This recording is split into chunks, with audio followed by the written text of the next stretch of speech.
action is. If you carry a firearm and discharge your weapon in self-defense, you could face hundreds of thousands of dollars in legal fees and expenses. So carry the protection of CCW Safe, Self-Defense Legal Services membership. Upfront payment of all criminal and civil defense costs with no out-of-pocket for members. Unlimited defense budgets, unmatched legal expertise. Carry the same level of support police officers have. Carry CCW Safe, the highest caliber. And we are back. I'm Chris Evans, the CEO of Survival Dispatch, joined by our in-house Mad Bomber, EOD Master Tech, 30 years experience under his belt and still has all 10 fingers. We had to, he can't hear, but he's got all 10 fingers. You'll have to trust me on this one. And I'm glad that he joined us tonight, because tonight's episode took quite a bit of time and research to put together. So the format is actually going to be a little bit different as well. We have a first and second chapter per usual, but they're going to be slightly different. We have chapter 3 at the end as well. Chapter 1, we're going to focus on the invasion in France and Great Britain and America. And then chapter 2, we're going to delve into what that means for access to essentially top of the line nuclear arsenals. And it's not good. And I don't know why nobody else is really discussing this. We've mentioned it a couple times, but stay tuned, stay around for at least the first and second chapters. We've got some really interesting stuff here. So right out of the gate, I want to pull up a map here that's off of X, of course.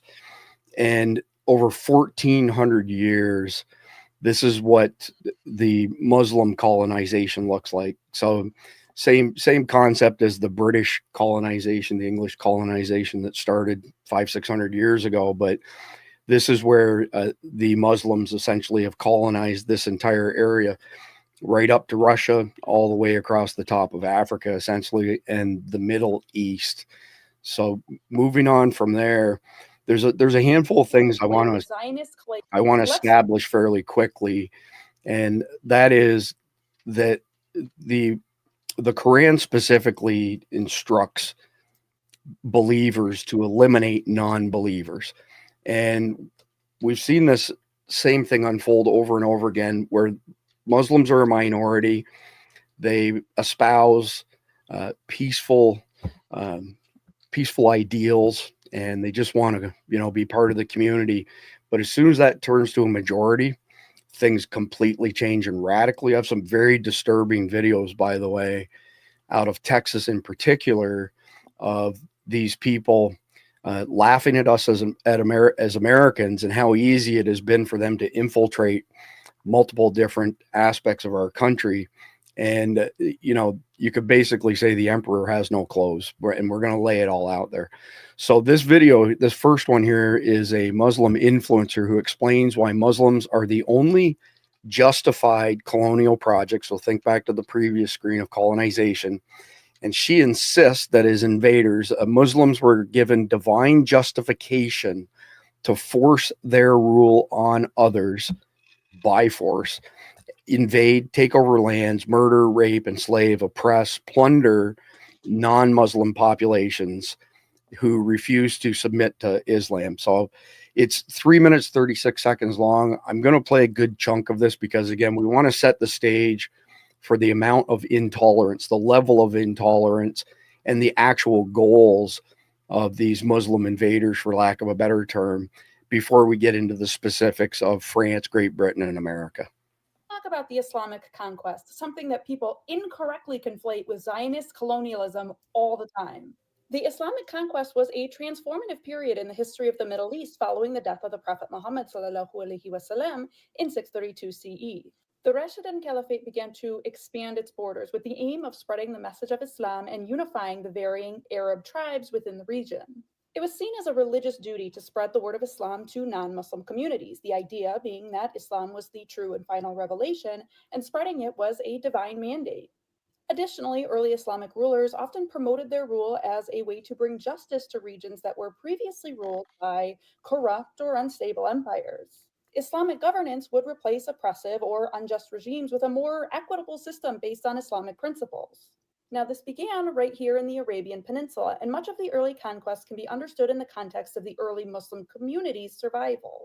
The Muslim community in Medina faced threats from hostile neighboring tribes and empires. So the campaigns to expand Islam were initially defensive, aimed at protecting the Muslim state and securing its borders. But it quickly moved through vast territories, toppling empires such as the Byzantine and the Sassanid empires, who were seen as unjust and oppressive societies, especially to religious minorities. Local populations in areas like the Levant and North Africa, for example, were discontented under Byzantine rule and therefore saw the toppling of this empire as liberation rather than conquest. But this, of course, vastly changed the religious landscape of these areas. Cities like Jerusalem, Damascus, and Alexandria, which had long been centers for Christian and Jewish life, then suddenly found themselves under new Islamic governance. Some populations were relieved by the conquest, while others were initially resistant. But over time, many of the conquered populations voluntarily converted to Islam, leading to the establishment of a vast unified empire. And there are several reasons this mass voluntary conversion happened, with a lot of it being rooted in the treatment these people received under Islamic governance. The protection of conquered populations was a significant aspect of the Islamic expansion, and I'll briefly go over a few of the general principles that were followed. The first is the dhimmi system, which granted protection to non-Muslim religious communities, which allowed for religious freedoms and cultural integration with people of the book, meaning Christians and Jews. And of course, with that comes religious tolerance and a policy of coexistence. Additionally, there were guarantees of safety for local populations, and Arab armies specifically had a duty to protect civilian life. Those local populations were also integrated and well represented in regional governance, allowing them to maintain some level of autonomy. There was also a strong emphasis on social welfare, not just for vulnerable Muslims, but for vulnerable non-Muslims as well, which helped to establish a sense of community and loyalty among the conquered populations. Now, subhanAllah, this is all because of the teachings of the Quran and the Hadiths, which contain numerous verses advocating for peaceful behavior. If they incline to peace, then incline to it. There is no compulsion in religion. O mankind, indeed we have created you from male and female and made you peoples and tribes that you may know one another. Islam is a religion that teaches peace and justice. And that alone is why it was so successful in its expansion. I hope you learned something today. So, Mike, I'm just going to ask you for your quick thoughts. That again, the reason that I played that is because the talking points she used are pretty common when they're not in control. But as soon as they get into control, or if they tell you what their aspirations are when they get in control, it's completely contrary to that. And she conveniently left out the part of the Quran that says, basically, kill all the infidels. Is your watch going off? Or you? I didn't wear my watch tonight because I didn't want to listen to it beep all night. Two things. One, you lying bitch. Two, welcome back, Mike. Just remember, daddy drinks because you Muslims. Anyway, number two, no lie is a lie in the eyes of Allah that has been spoken aloud to a non-believer. Always remember that. No lie is a lie to a non-believer in the eyes of Allah. Yeah, nah, 100%. Oh, it's there's no compulsion in it. Right. Now, you go over to dhimmitude, right? You go to the dhimmi process where people have to pay the tax in order to be of a different religion. That's fine. What they don't say is that the tax is levied by the local lord. If the local lord decides to raise the tax, nobody looks at what he's taxing. He just has to pay his boss, right? Yeah, okay, yeah. So if they raise the jizya so much that you can't pay the jizya, well, then they're allowed to take your children, right? They're allowed to take your sons as janissaries, and they're allowed to take your daughters as slaves and prostitutes. It's all right there. Read the Quran. It's terrible. I know more about Islam and Islamic culture than I do about Christianity. That's kind of sad, but you know, hey, it was the nature of life. I'm going to sit here and just drink a little bit while you continue speaking. Well, actually, I want to ask, what was the impetus behind that, doing multiple combat deployments to the Middle East? Well, you have to understand a thing before you can combat a thing. Right. Yeah. And Central Command was my area of operations. Central Command is predominantly the Muslim world. Okay. Bottom line. So, and that's what a lot of people don't understand. Westerners are very a big separation between religion and culture, right? All the time. What are you? You're an American, right? Okay. But what religion are you? Okay. Those are the two different questions that get asked. Over there, right, within the Muslim world, Islam is all encompassing. Islam is culture. Islam is religion. All other cultures will fall to the wayside in the face of Islam. Well, and it's also the law, Sharia law. Well, that's for in areas that, you know, it is.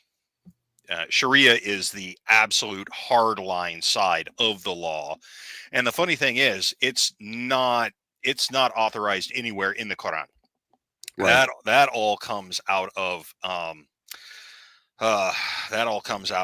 the knucklehead frigging idiots that are the mullahs. Right. And yeah. Oh, yeah. I don't even want to get started on that. Man, you got my blood pressure up first freaking thing, dude. I told you we were coming out hard on this one. Before we go into this next video here, I do want to say, and apologies if I've said this to people watching before, but it's worth repeating.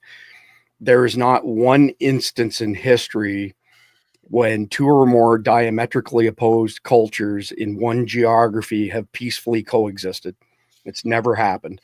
So you're trying to jam a square peg into a round hole by trying to basically incorporate Muslims into Christian societies. And even if somebody's an atheist or is agnostic, from years of going through exercises with corporate teams, I can tell you right now, all American atheists and agnostics, when you test them for what their values are, they are traditional American Christian values, period. So maybe they're not a believer per se, but we do share a lot in common with them values-wise.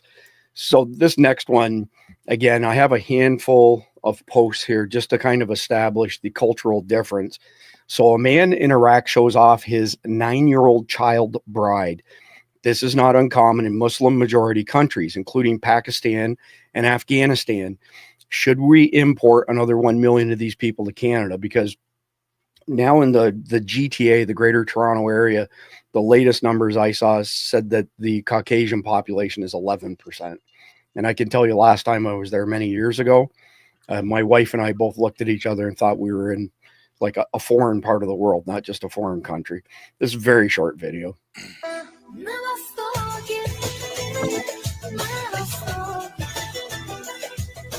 And that's about all I can watch that. I can't watch the whole video. It's disgusting. So moving on to the next one here, we start to get into some of the cultural differences, especially when it comes to their commitment vis-a-vis the Quran to eliminate the infidels, right? So Muslims do not need to work. Allah made us the chosen people. The earth and heaven have been given to us, so we do not need to work hard. We just need to migrate to Europe or Canada and let the white people serve and work for us and give us lands, facilities, and free money. And they don't even try to hide these beliefs anymore. They especially don't hide them in Europe, but they're not hiding them now in North America either. So the next piece up, again, I want to establish these cultural differences right off the bat before we look at the individual countries. So this is Ayman Umar al-Qadari, chair of the Irish Muslim Peace and Integration Council. He invokes Quran 9-29. Allah orders the Muslims to kill the Christians and Jews if they do not convert. So specific to Ireland, and I didn't include them in the first chapter of this, not even the second chapter, simply because they're still approximately 95% Caucasian, WASP, white Anglo-Saxon Protestants. but because the Muslim invasion of Great Britain in particular has been so invasive, now they're moving to other parts of the island, including Ireland. And Conor McGregor wants to put a stop to this, but we've played some videos previously where in the middle of the night, all these buses show up and they're full of military-aged young Muslim men. And overnight, these small communities in Ireland are completely transformed. It's the same process they've used in France and that they've used across Europe. Again, there's no secret to their motivation. So 20-second video, but pay attention to what he says here. In the Quran, chapter number 9, verse number 29, Allah subhanahu wa ta'ala orders the Muslims to kill the Christians, Jews, and if they do not surrender, then they have to pay jizya. Jizya is basically protection money. So that's the tax that Mike spoke of. The jizya. Right. Mm-hmm. So number one, the Quran specifically says kill the Christians and Jews. It's not just the infidels. It's not just the agnostics or non-believers. And then essentially what he said there confirms what Mike was already telling us with regards to this tax and how it can be interpreted any which way you can imagine for nefarious purposes. So let's start talking England first. So England is being conquered. This is not immigration. This is invasion. The mayor of London is Muslim. The mayor of Birmingham is a Muslim. The mayor of Leeds is Muslim. The mayor of Blackburn is Muslim. The mayor of Sheffield is Muslim. The mayor of Oxford is a Muslim. The mayor of Luton is a Muslim. The mayor of Oldham is a Muslim. The mayor of Rockdale is a Muslim. All of this was achieved by only 4 million Muslims out of the 66 million people in England. Today in England, there are over 3,000 mosques. There are over 130 Sharia courts in England. There are more than 50 Sharia councils. 78% of Muslim women do not work and receive state support and free accommodation. 63% of Muslims do not work and receive state support and free housing. State-sponsored Muslim families have an average of 6 to 8 children who all receive free accommodation. Every school in the UK is required to teach about Islam. The number one common baby name in England is now Muhammad. This is not immigration. This is invasion. And this particular girl, by the way, has published a plethora of short videos on this particular topic. But Mike, before I move to the next one, do you want to take a swing at this and add anything? I mean, this is straight out of the playbook. This is directly out of the Hadith playbook. And the problem is these, liberal Europe is weak. And I used to think different, but now I'm really starting to think that, maybe we did absolutely beat the fight out of them in World War II, and they haven't got any fight left to them. I'm not sure, but yeah, it's bad. It's straight out of the playbook. This is exactly what they did during the initial conquests of Southern Europe back in the early days of Islam. This is how they got Turkey. So, there's nothing off point with this at all. Everything here, straight out of Hadith. And by the way, Hadith is the word that I was searching for before. Right. Hadith is you have two different defining documents for Islam. You have the Quran, which is their variant of a Bible. That's their holy book. But then you have Hadith, and Hadith is the interpretations and laws based upon the teachings of Muhammad. I appreciate that clarification. There's a comparison that I would draw here. And that is that Karl Marx's writings were batshit insane, but everybody's interpretation of it has been batshit insane with their own twist on it, whether it's Lenin, Stalin, Mao, whoever the case may be. And that same phenomena is very similar to what Mike's describing here with the Quran and their other teachings. So clearly this picture that's being shown is artificial intelligence. This is not a real photo. It's meant for a metaphorical purpose. So over 1,800 mosques, 80 Sharia courts, over 50 Sharia councils. No, this isn't Pakistan. It's England. 4 million invaders taking over country, 66 million people without firing a shot. The globalists responsible for the destruction of Europe need to be exposed and dealt with. And he asked the question, how do we save the United Kingdom? And I don't know that we can save them right now. It's kind of like an alcoholic or a drug addict. You can't help them until they admit that they have a problem. So here's a disturbing video. This one's a little bit older. It's about a year old. I remember seeing it when it first came out. Tory MP Paul Scully has described parts of the Tower Hamlets and Sparkhill, Birmingham as no-go areas. Many more no-go areas, by the way, in France, hundreds upon hundreds. It has been furiously denied by the mayor of, I don't know, that's his first name, Andy Street, I guess. Sparkhill is 83.7% Muslim, and these are 2 traffic wardens being beat up in the Stratford Road, Sparkhill. 49 seconds.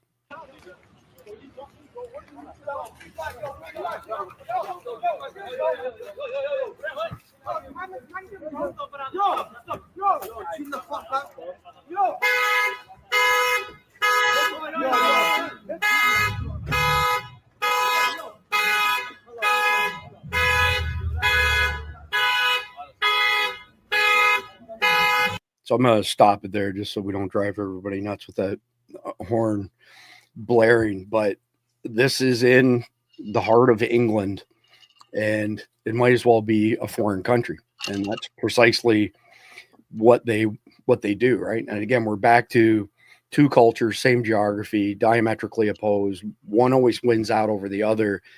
So when they establish a beachhead, think Dearborn, Michigan, think Minneapolis, those sorts of areas. Those are essentially beachheads, for lack of a better term. So next video here, the religion of peace in Sadiq Khan's London stand, no-go zone area for white British citizens surrounded by Islamists chanting Allah Akbar. I mentioned it previously, and I don't need to go into deep detail, but I can tell you that my wife was in London to work on a promotion for a series of concerts from a British entertainer who was going to come over here and do it. My wife used to work in that industry, but this is not too long ago because she got asked to basically bring her relationships to the table. They put her up in a fancy hotel, downtown London. She was supposed to turn to the right when she left the front door, but she turned to the left by accident. She didn't go but a couple blocks. She was the only Caucasian person. She said it was just like walking into somewhere in Pakistan, India, wherever the case may be. And she got out of that area pretty quickly. But then her and the gentleman who was negotiating this contract with her got on whatever they call their train. I know there's a name for it. I just don't recall what it is. And they were the only Caucasians on the train that particular day. So foreign country. And this video here is 36 seconds long, but again, this is the state of London, England today. Leave them. Leave them. No one has to listen. Who the police? No one has to excuse me.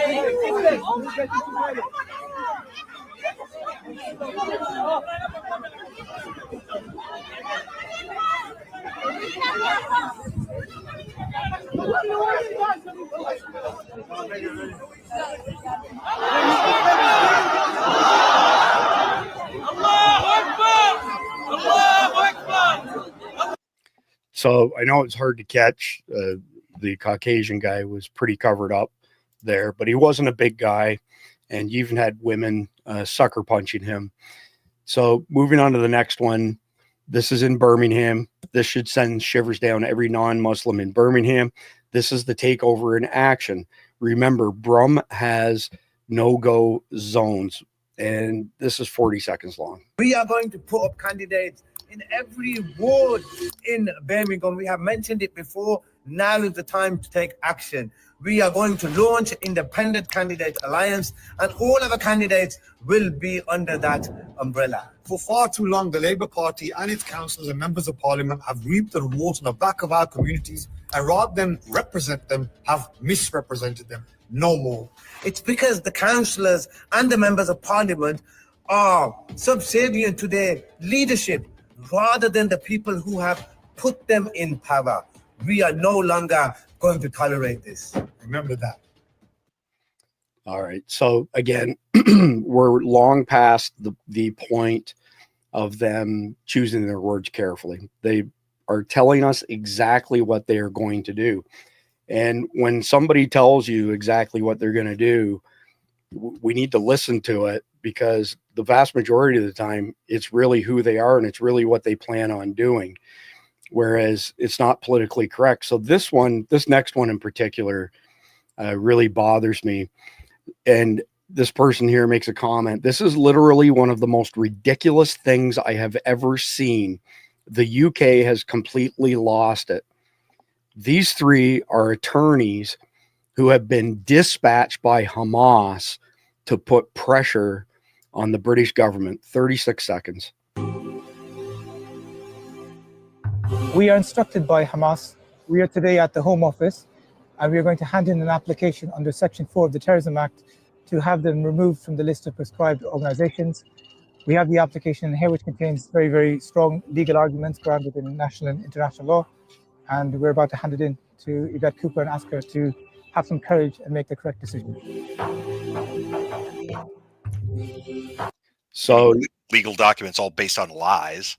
Right. And you all have heard me say this before, and I'm not going to change my position. I don't really give a crap what's going on between the Muslims, the Gaza Strip, the Hamas, Iran, Israel, all of them. I'm on none of their sides. I want us to get the hell out of there, to be quite frank.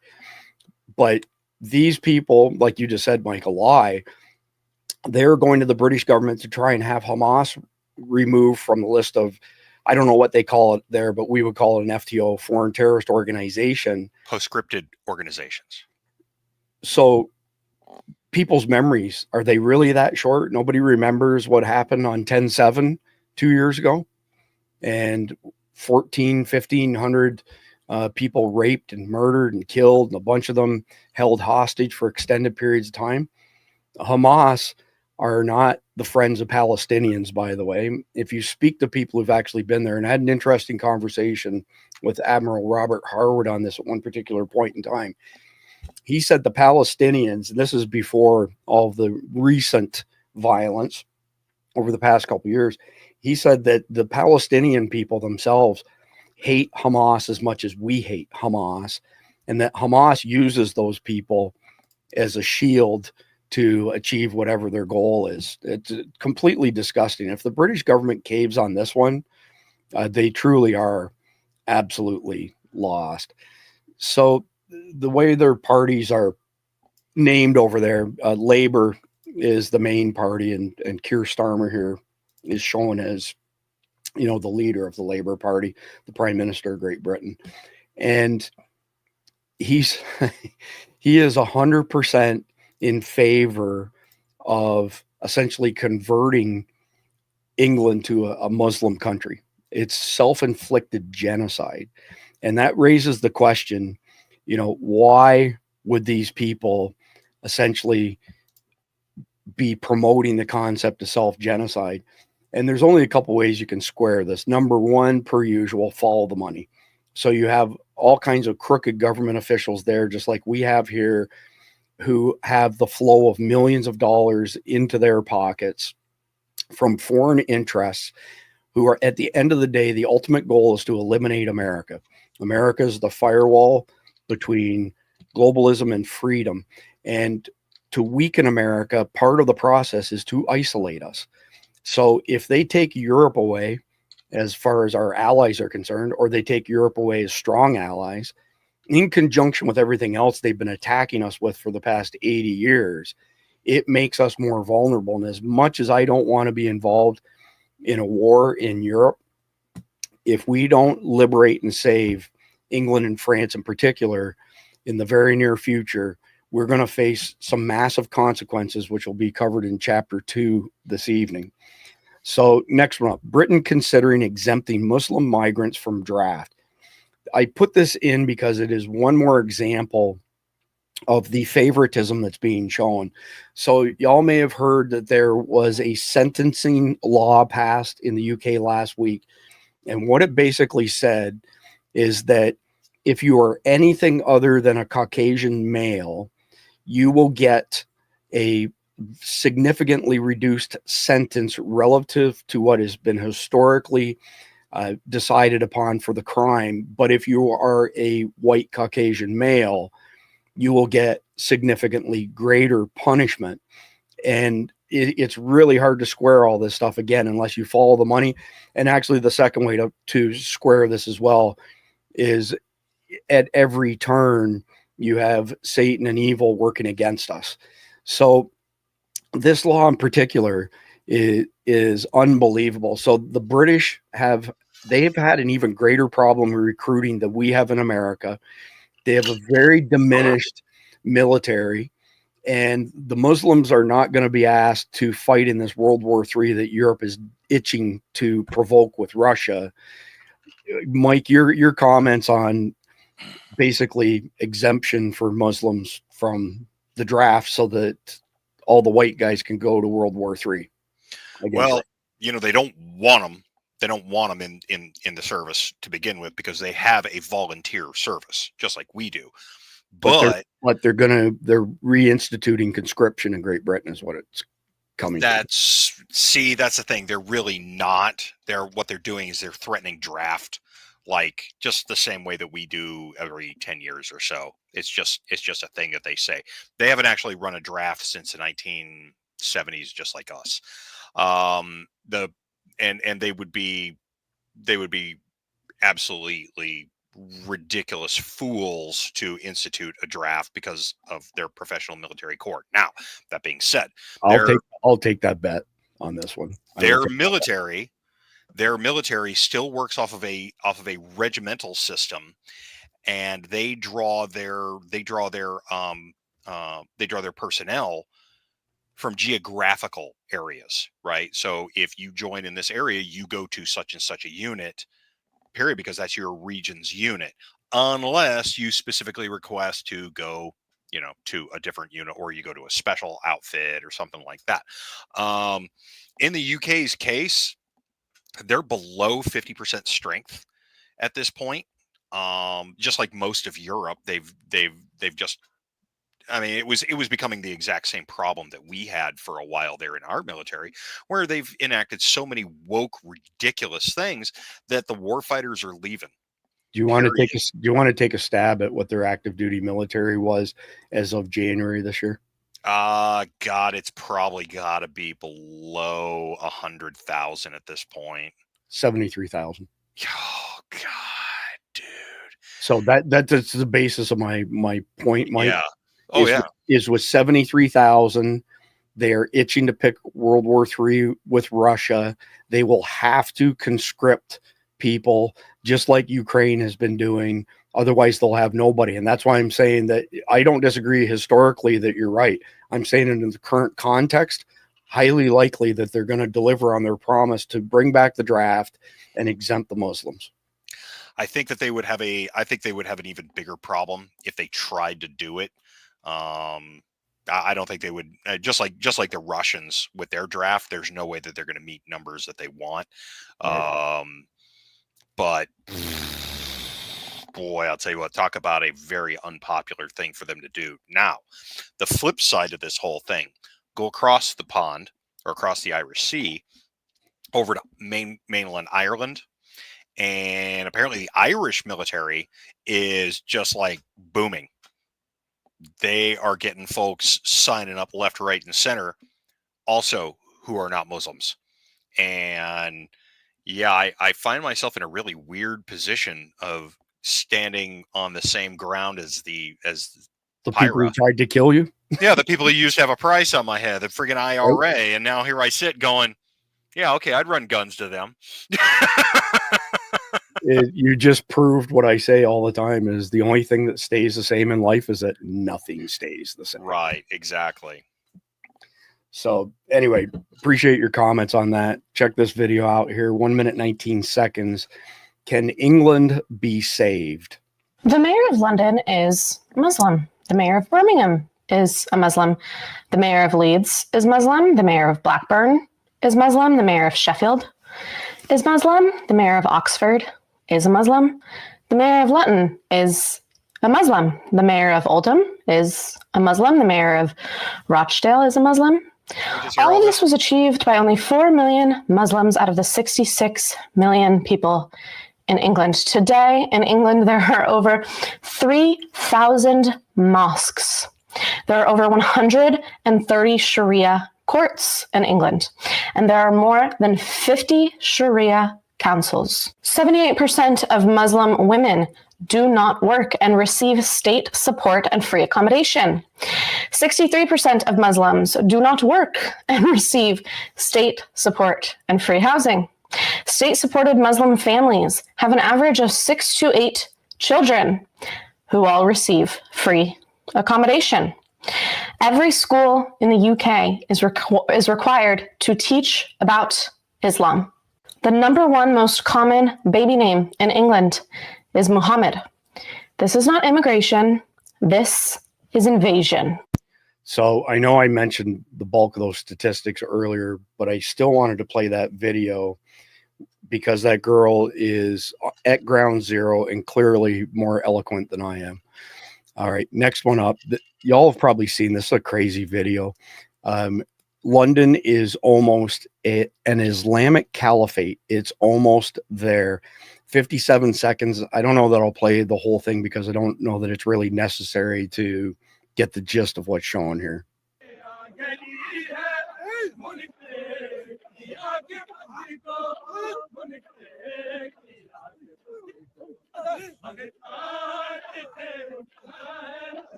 So I think that's enough of that, but clearly this is not a traditional British culture in London.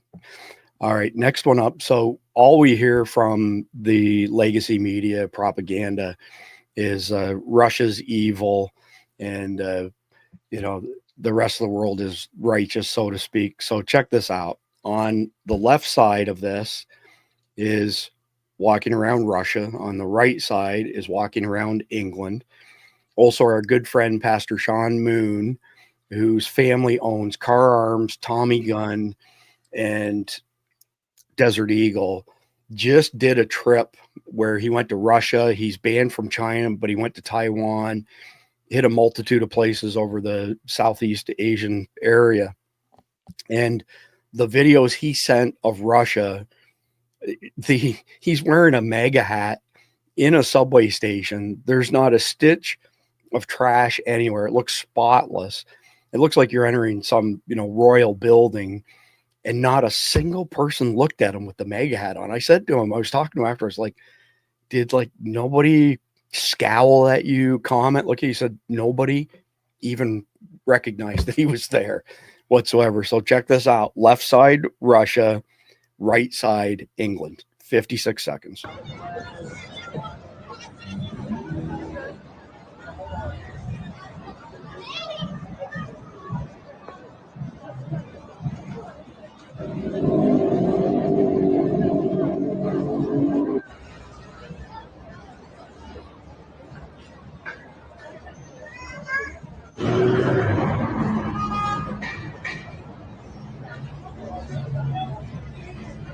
It's like a ninja parade.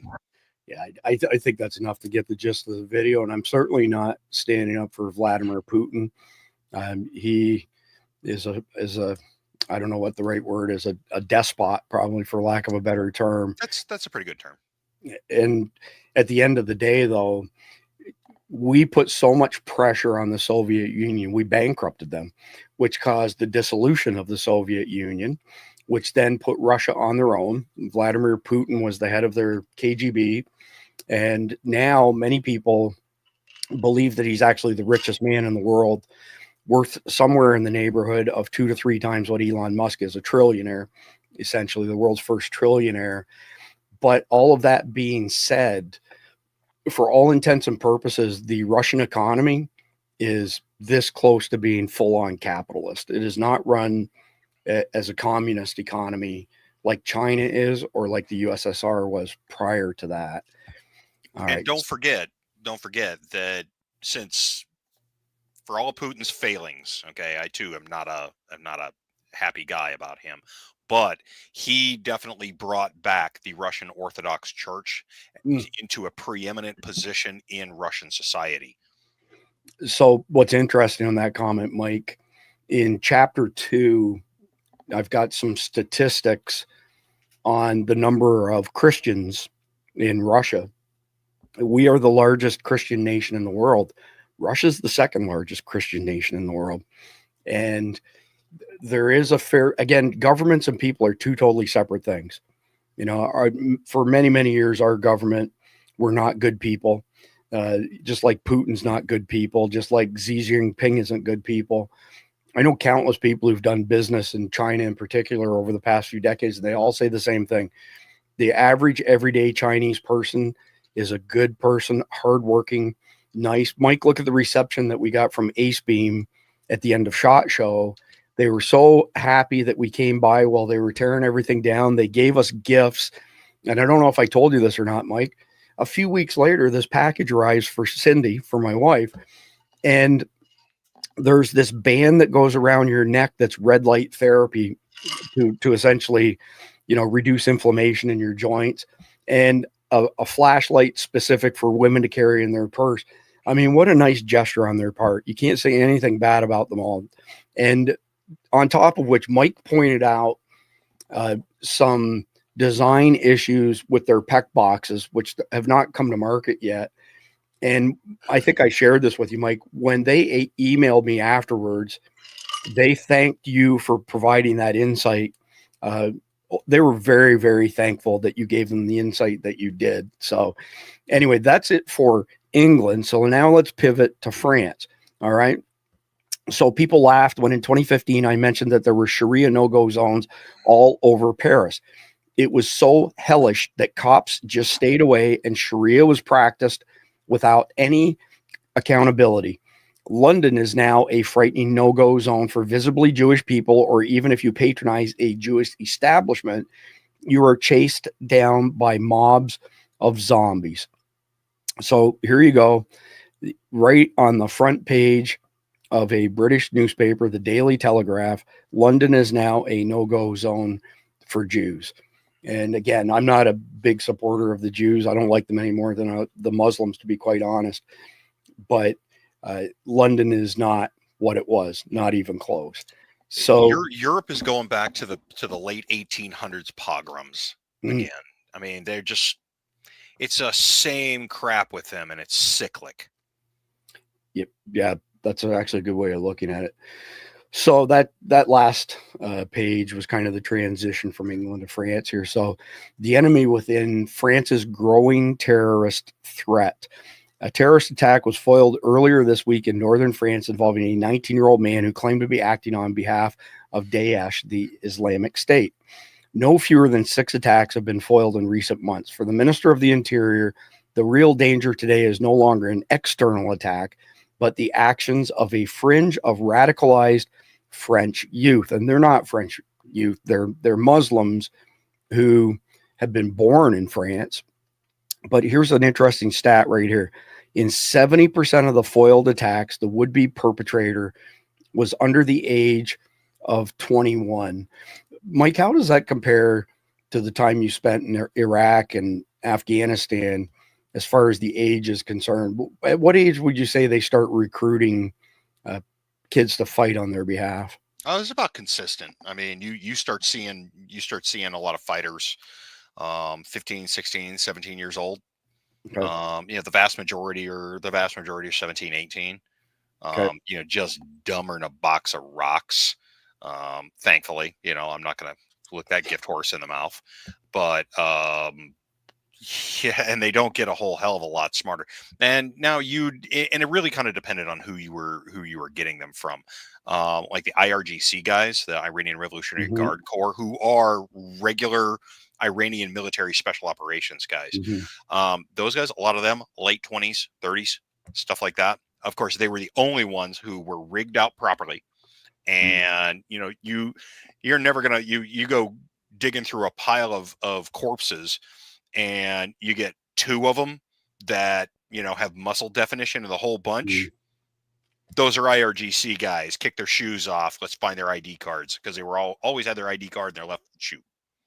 So there have been several studies over the past 10 years on the Middle East, specific to your comment about being dumber than a box of rocks. So I can't speak to the veracity of the testing, the methodology that they used, or anything like that. What I can say is that the average IQ of a Muslim in the Middle East, and Yemen is a good example where the Houthis are, was 70. And that's borderline retarded here in America. And they attributed it to a very high level of incest in that part of the world. So again, I can't speak to the veracity of that, but it's probably directionally correct. At the end we actually started a bunch of those studies while we were over there in Iraq and Afghanistan, and that whole study started out of 5th Special Forces Group. I did not know that. And yeah, I mean they've been collecting that data for a long time, and the only branches that you get in your in your family trees are when you rape somebody outside your family. They are just ridiculous, man. Hard to get your head wrapped around, for sure. So this is Montpellier, one of many cities in France that has been completely taken over by Islamists. France is being conquered in front of our eyes without a single shot being fired. The Great Replacement is not a conspiracy theory. It's a reality. 1 minute, 3 seconds. Look at the crowd here.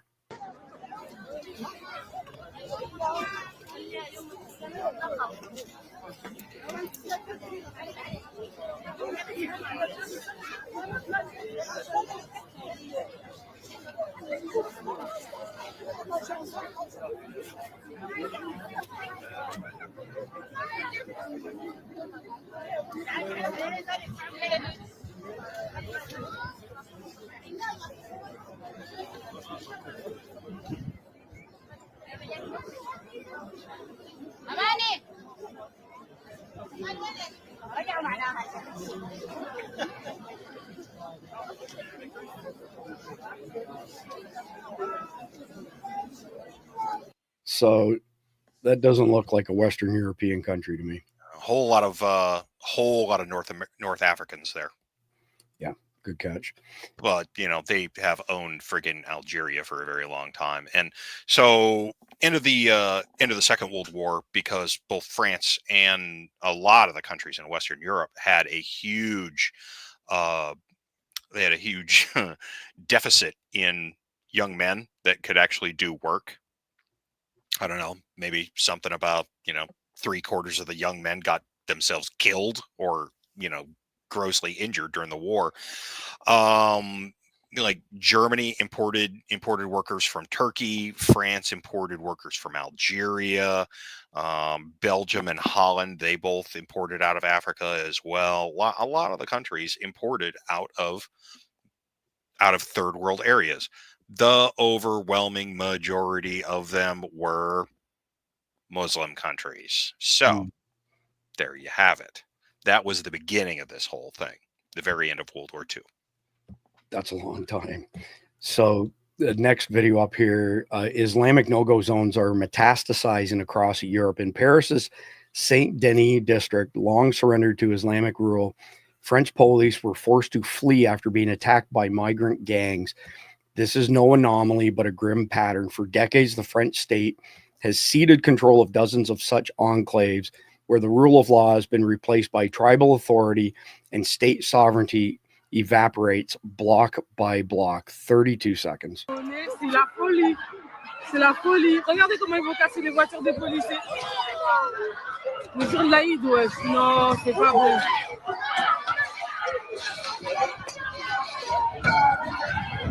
Nos voitures à Lima, nos voitures. Oh, nos voitures à Lima. Ta voiture, elle est où? La police, elle part.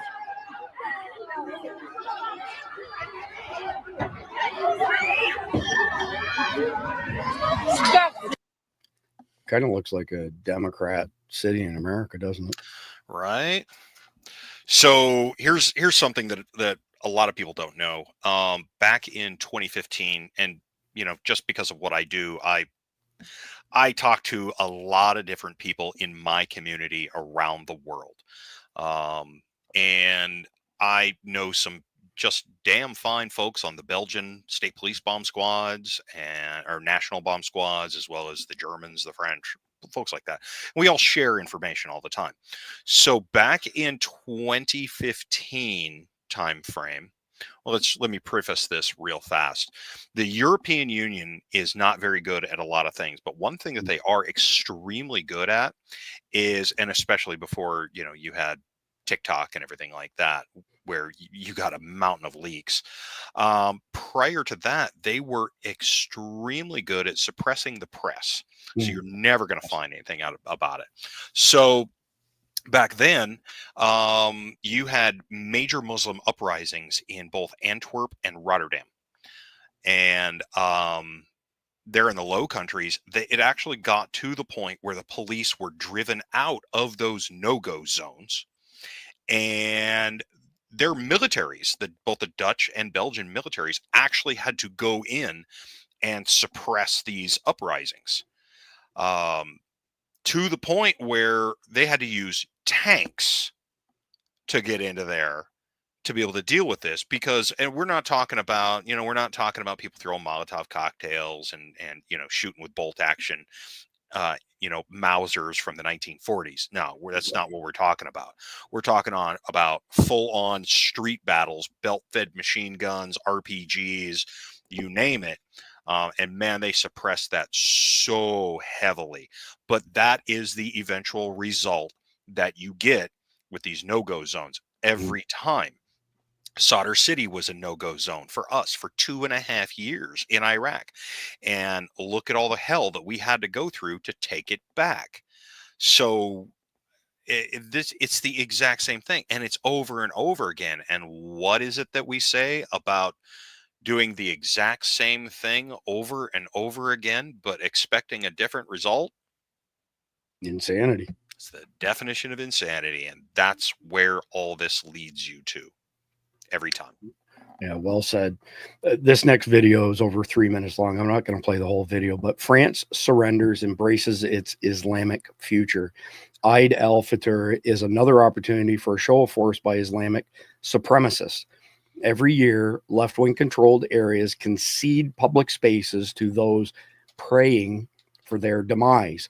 Islam is the most practiced religion in France.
So I'm going to stop that there.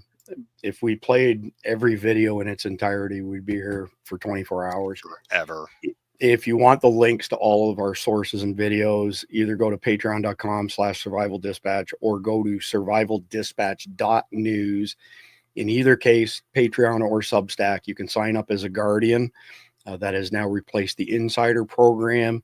You get our daily sit reps. You get an invite to our incredibly busy private Signal chat. And you also get an invite to every Saturday morning to the Aftermath sessions. where we go through learning exercises with a relatively small group of guardians.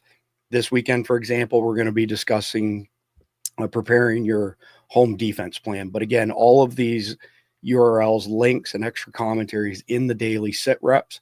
If you don't have time to sit through our podcast, I get it, but you can then digest what you want when you get our sit rep. All right, next one up, conquered. Hamas floods the streets of France to show their power and let Gazans know they have seized control of another city. The city of Lyon is already third Islamic. What does this mean for non-Muslims? Well, there are constant stabbings, rapes, shootings, churches destroyed, priests attacked, mortar fire, cars burned, and fire set throughout Lyon to remind the French that they have been conquered. The metro stations are like war zones. Non-Muslim children are assaulted at schools. Women are no longer safe in the streets, and Jews have had to flee the area. Does anyone remember when Renee Hajadi, just a guess, 89-year-old Jewish woman was living in Lyon, was murdered in 2022 by a jihadi? She was thrown off her 17th floor balcony by Rashid Kanish, a 51-year-old Muslim Arab who only bragged online of his Jew hatred. Most of the large mosques and throughout the country are controlled by Saudi Arabia, Turkey, and other Islamic countries. They function more like military outposts. Back in 2018, the mayor, Gerard Colom, warned that there was only a little time to improve the situation of mass Islamic immigration. He predicted by 2024 it would become irreversible. He was correct. Let's look at some other irreversible cities and towns in France where the great replacement has taken place. Marseille, 30% Muslim. Montpellier, 20% Muslim. Strasbourg, 12% Muslim. Bordeaux, 92 mosques. Mulhouse, 25% Muslim. Pessac, 25% Muslim. Avignon, 30% Muslim. France has over 751 no-go zones. Let me just highlight that and zoom in on that. France has over 751 no-go zones. Those are areas of land ruled by Sharia that are unrecognizable as French. Police will not step foot in these areas. The authority of the state is entirely absent, and many Islamic states have been formed. As you can see from the video, these many Islamic states love to hold rallies and show their strength. It's a 5-second video. I'll just play it so y'all can see it.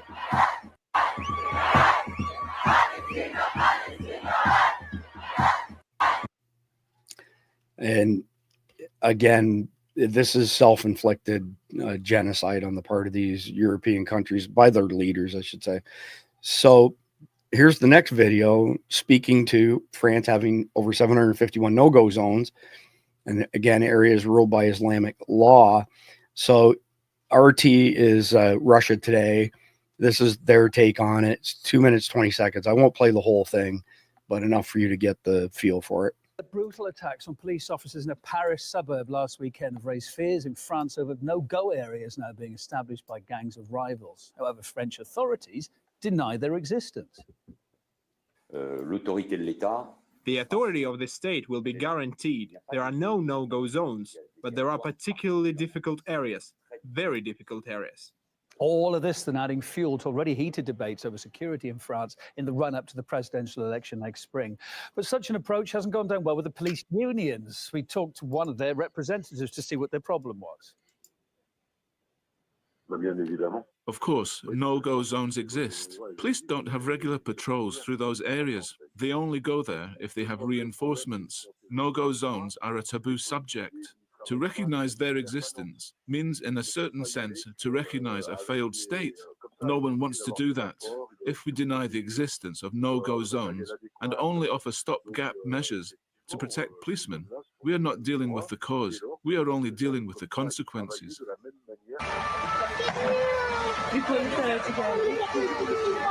A case in point, tensions escalated on this housing estate in seeing here outside Paris on the weekend, leading to 4 police officers being attacked in their vehicles. The mob also threw petrol bombs at the patrol cars. One officer remains in a life-threatening condition in hospital, and his female colleague suffered burns to her face and hands. It's not an isolated incident. Last month, a journalist from the French M6 channel received a hostile welcome when trying to attempt to film outside a mosque in Sévran, an area near Paris. Problème? Ouais, ici. Arrête de filmer. C'est bon, c'est bon. Vous laissez bosser, d'accord? Vous laissez bosser.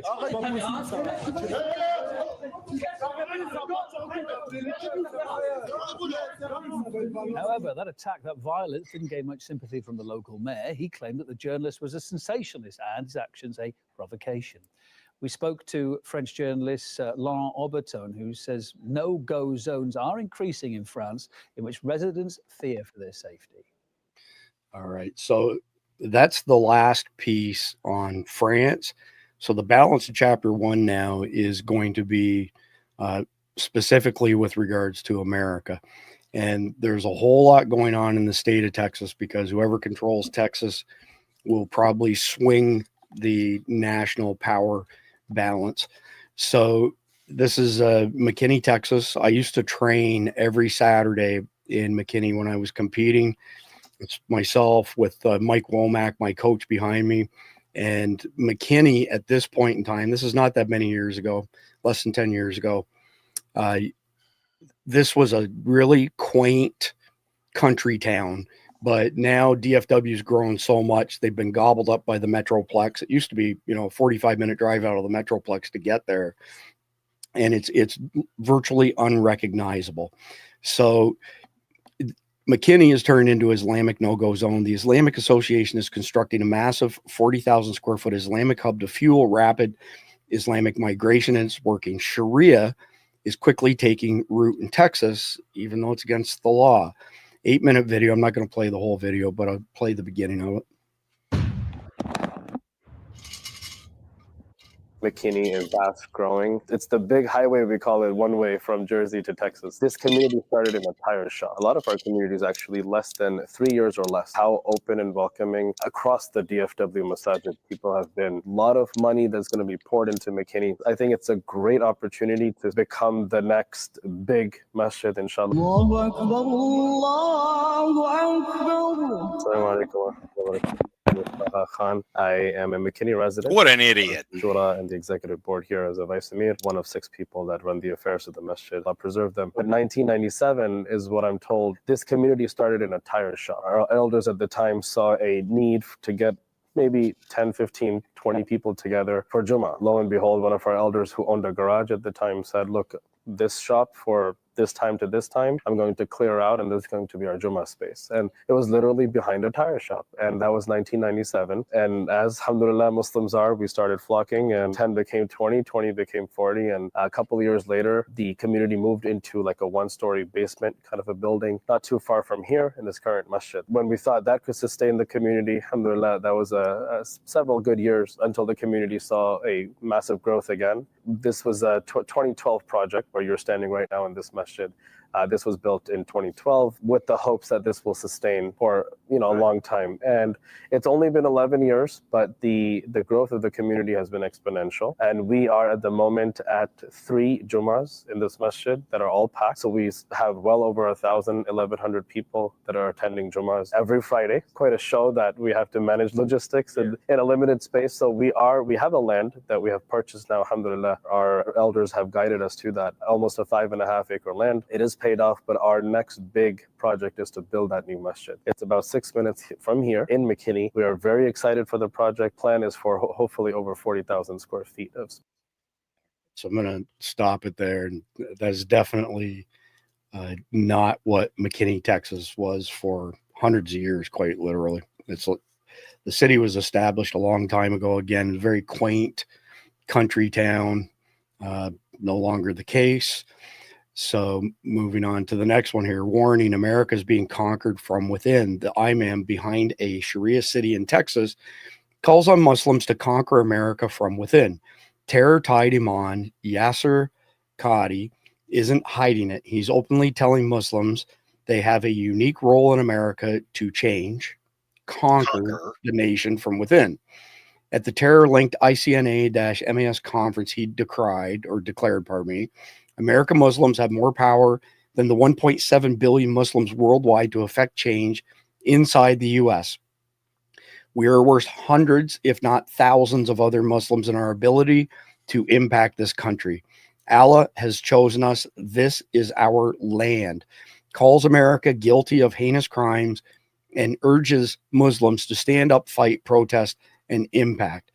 This is not a fringe figure. This is the man building Epic City, which is on hold now, a 1,000 plus home Sharia enclave outside of Dallas. He makes his agenda clear while constructing an Islamic stronghold in the heart of Texas, and not one politician is stopping him. So Greg Abbott did put a stop to the Epic subdivision. They didn't even have permits, by the way.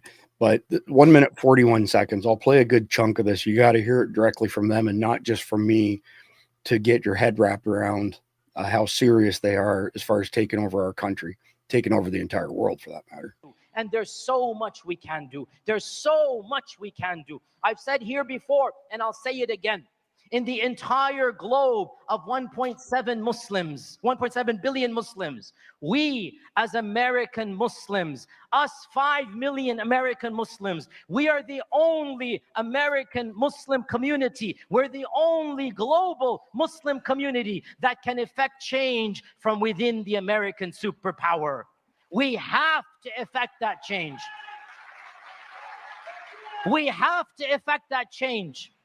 We have to understand we are worth hundreds, if not thousands, of other Muslims around the world in this one aspect, and that is the impact we can cause. Allah has tested us. Allah has blessed us. Allah has chosen us, that this is our land. And our land is involved in a heinous crime. Our land is involved in a genocide. Our president is enabling that genocide.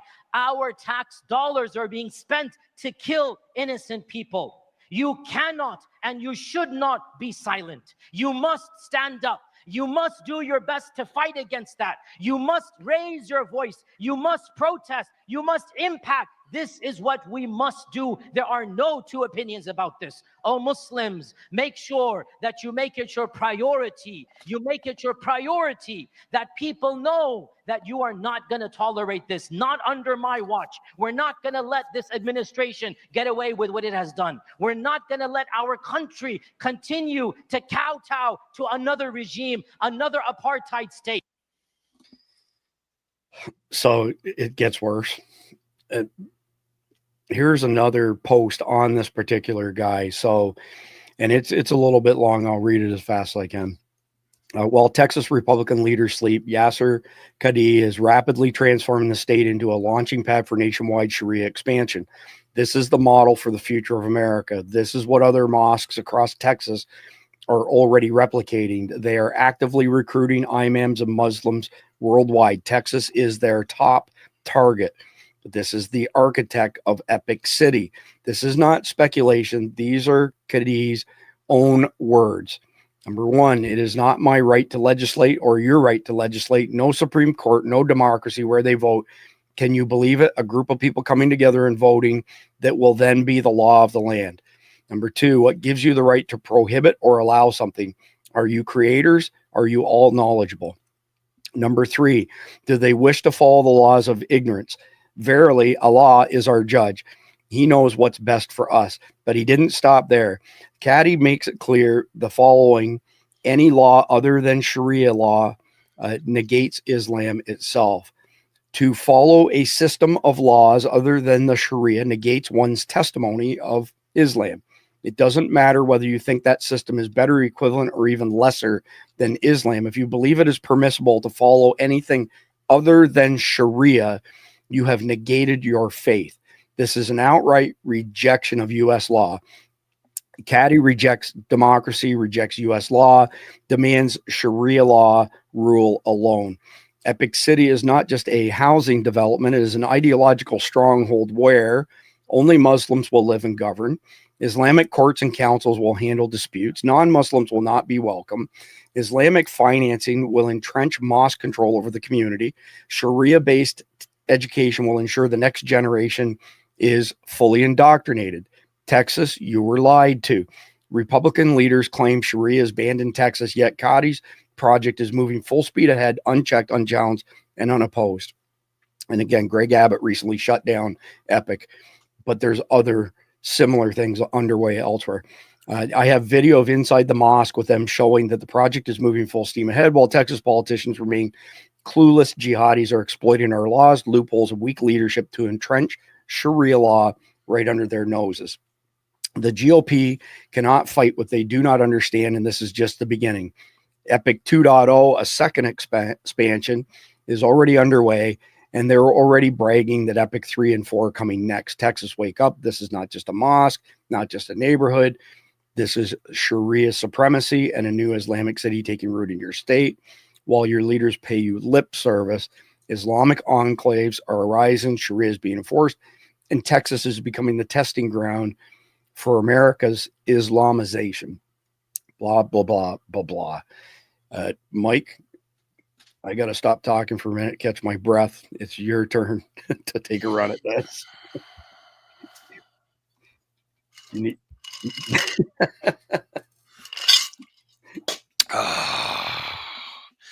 Yeah, you had to bring me in on one of the ones that will really get me frigging wound up. All right, I'm going to say something that's I'm going to say something that is probably going to be a little bit controversial. We may get bumped off of friggin' YouTube for this, but there is a fix to this. People ain't going to like the fix to this. It's going to get a whole lot uglier before it gets any better. We are moving towards a time where we are going to have a head-to-head, I hate to say it, between the Christian world and the Muslim world. It is going to be like, it's going to be like the Crusades again, okay? And it ain't going to be pretty. There's going to be plenty of angry stuff. It's going to get very, very bad. Personally, in my feeling, the Europeans have got a great asset available to them. Here's the part that's going to piss everybody off, okay? I'm not in favor of this, but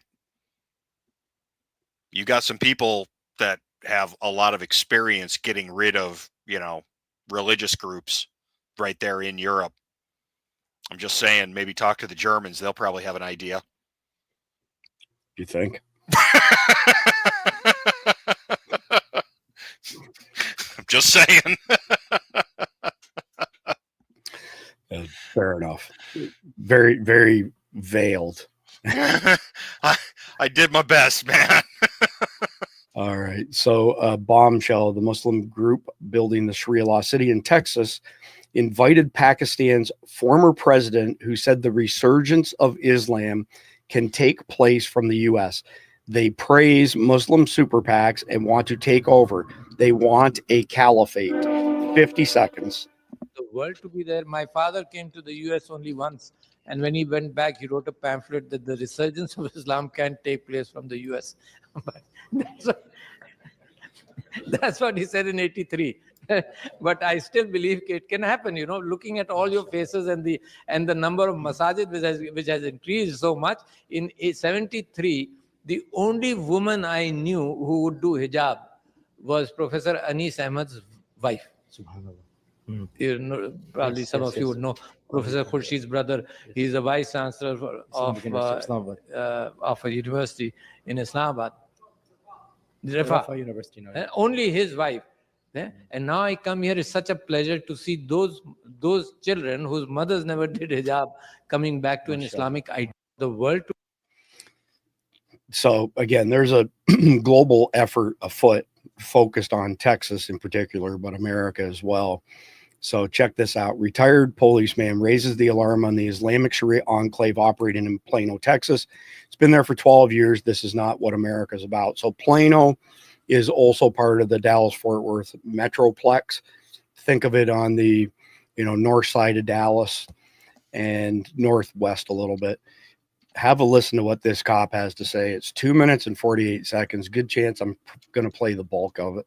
My name is Douglas Deaton, and I'm a resident of Collin County. I retired from the Plano Police Department after 26 years of full-time law enforcement service, and I dealt with representatives of EPIC many times. By the way, this was 11 days ago. When I was the sergeant for the Plano Police Department, training sergeant for the Plano PD. There seems to be a general misunderstanding that we're talking about a plan to build an Islamic Sharia-friendly community. The EPIC neighborhood already exists in Plano. It's been there for nearly 12 years, with 74 residential properties, a massive mosque, schools, a medical clinic, and multiple businesses. It also has an office of an Islamic financing institution called the UIF Corporation. The UIF Corporation is not a bank. It's a Michigan-based corporation whose publicly stated purpose is to, quote, engage in financial transactions that are Sharia compliant, end quote. Those are their words, not mine. The local government officials south of here have known for years that only Muslims can purchase homes inside that neighborhood. You have to be a member of their mosque to live there. The first house built in that neighborhood was built right next to the Plano Police Academy. It's a huge structure with two separate front doors. The rear of the property is just a few feet from a large outdoor warning siren. The house has a large second-story platform overlooking the restricted access parking lot where the police department stored specialized vehicles such as bomb trucks, bomb disposal equipment, and the SWAT team's armored vehicle. I am a court-recognized expert in SWAT team tactics and procedures. That house has all the hallmarks of a fortress and a command post. The rear of the house looks a lot like an observation post and a shooting platform. Why would somebody choose to build a house so close to a giant warning siren and a police training site? Why would someone build a huge platform overlooking all those specialized police emergency vehicles? The first owner of that house is a leader in the EPIC neighborhood, and he is also the co-founder of the Yaqeen Institute for Islamic Research. And I urge everyone to visit their website and read what it has to say about instituting Sharia law. This is not a matter of radicals hiding in plain sight. They're not hiding. They've been open about their beliefs and their intent. Local government decision makers have failed to ask hard questions for fear of negative publicity and being labeled as bigots. I'm not here to spread innuendo or to make unfounded accusations. I'm asking everyone to simply look at the evidence and the confirmed facts that are already in existence. Thank you for your time, Judge. Thank you, Mr. Deaton. Do we have other speakers?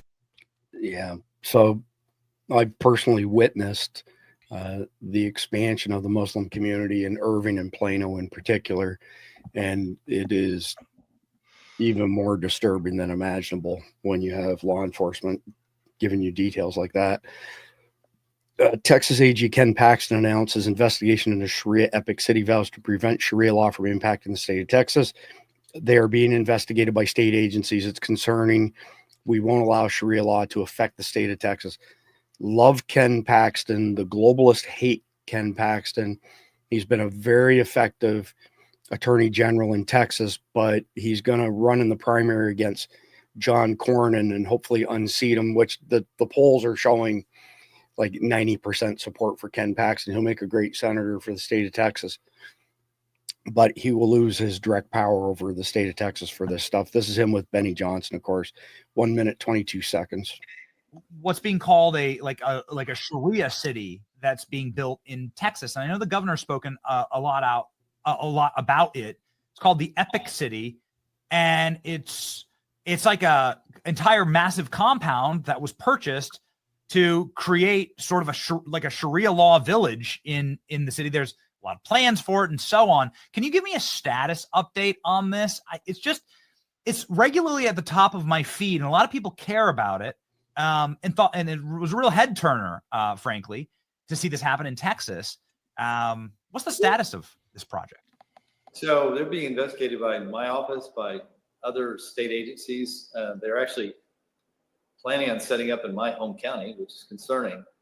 But, we have First Amendment rights. You can have whatever religious beliefs you want. However, if your religious beliefs start impeding on state law, you start not following state law or federal law or the Constitution. Obviously, we don't want Sharia law in Texas controlling what certain segments do. That's not going to be allowed. So you know, we're in the middle of looking at this. We're in the middle of investigating. There's not a lot I can say about the details because typically during an investigation, we don't talk about very much. But we won't allow Sharia law to have effect in the state of Texas. So again, Governor Abbott has shut down this particular development, but from years of experience in large scale construction, they will appeal the decisions. They will pour all kinds of money and attorneys at trying to resurrect this project. They may make some changes that appear to be concessions, and they will also start to build other enclaves like this. There's some, as you just heard the gentleman from the Plano PD describe, already exist in the state of Texas. That is their goal. So Josh Shapiro awards $5 million grant to Al-Aqsa Islamic Society in Philadelphia to expand school, the largest ever awarded to a Muslim group. So Josh Shapiro, being the governor. Al-Aqsa Islamic Society was awarded a $5 million redevelopment assistance capital program grant. Pennsylvania Governor Josh Shapiro has awarded Philadelphia's blah, blah, blah. Golly, it repeats the same thing at the beginning of 3 paragraphs in a row. Guess they're trying to make the point. According to WHYY, Shapiro announced the grant at an iftar dinner on March 25th at the organization, telling a few dozen community members that organizations such as Al-Aqsa are more important than ever before as we're facing tumult overseas, and we're facing a lot of rising hate here at home. Shapiro said, "I'm really proud that we've been able to work together with your leaders here to invest $5 million in making this place an even greater center of activity in the community." Chairman of the board, Asif Hussain, said that one goal for the funds is to expand the center's school. The group is looking to add classrooms and teachers to meet local demand and increase attendance from 300 to 3,000. Hussain said the idea is to have an academic center of excellence at school. We have a school that's K-12. It is very, very small, and we have more candidates and more students than we have classrooms. So the idea would be to expand the facility and actually develop it into a full-fledged academic program.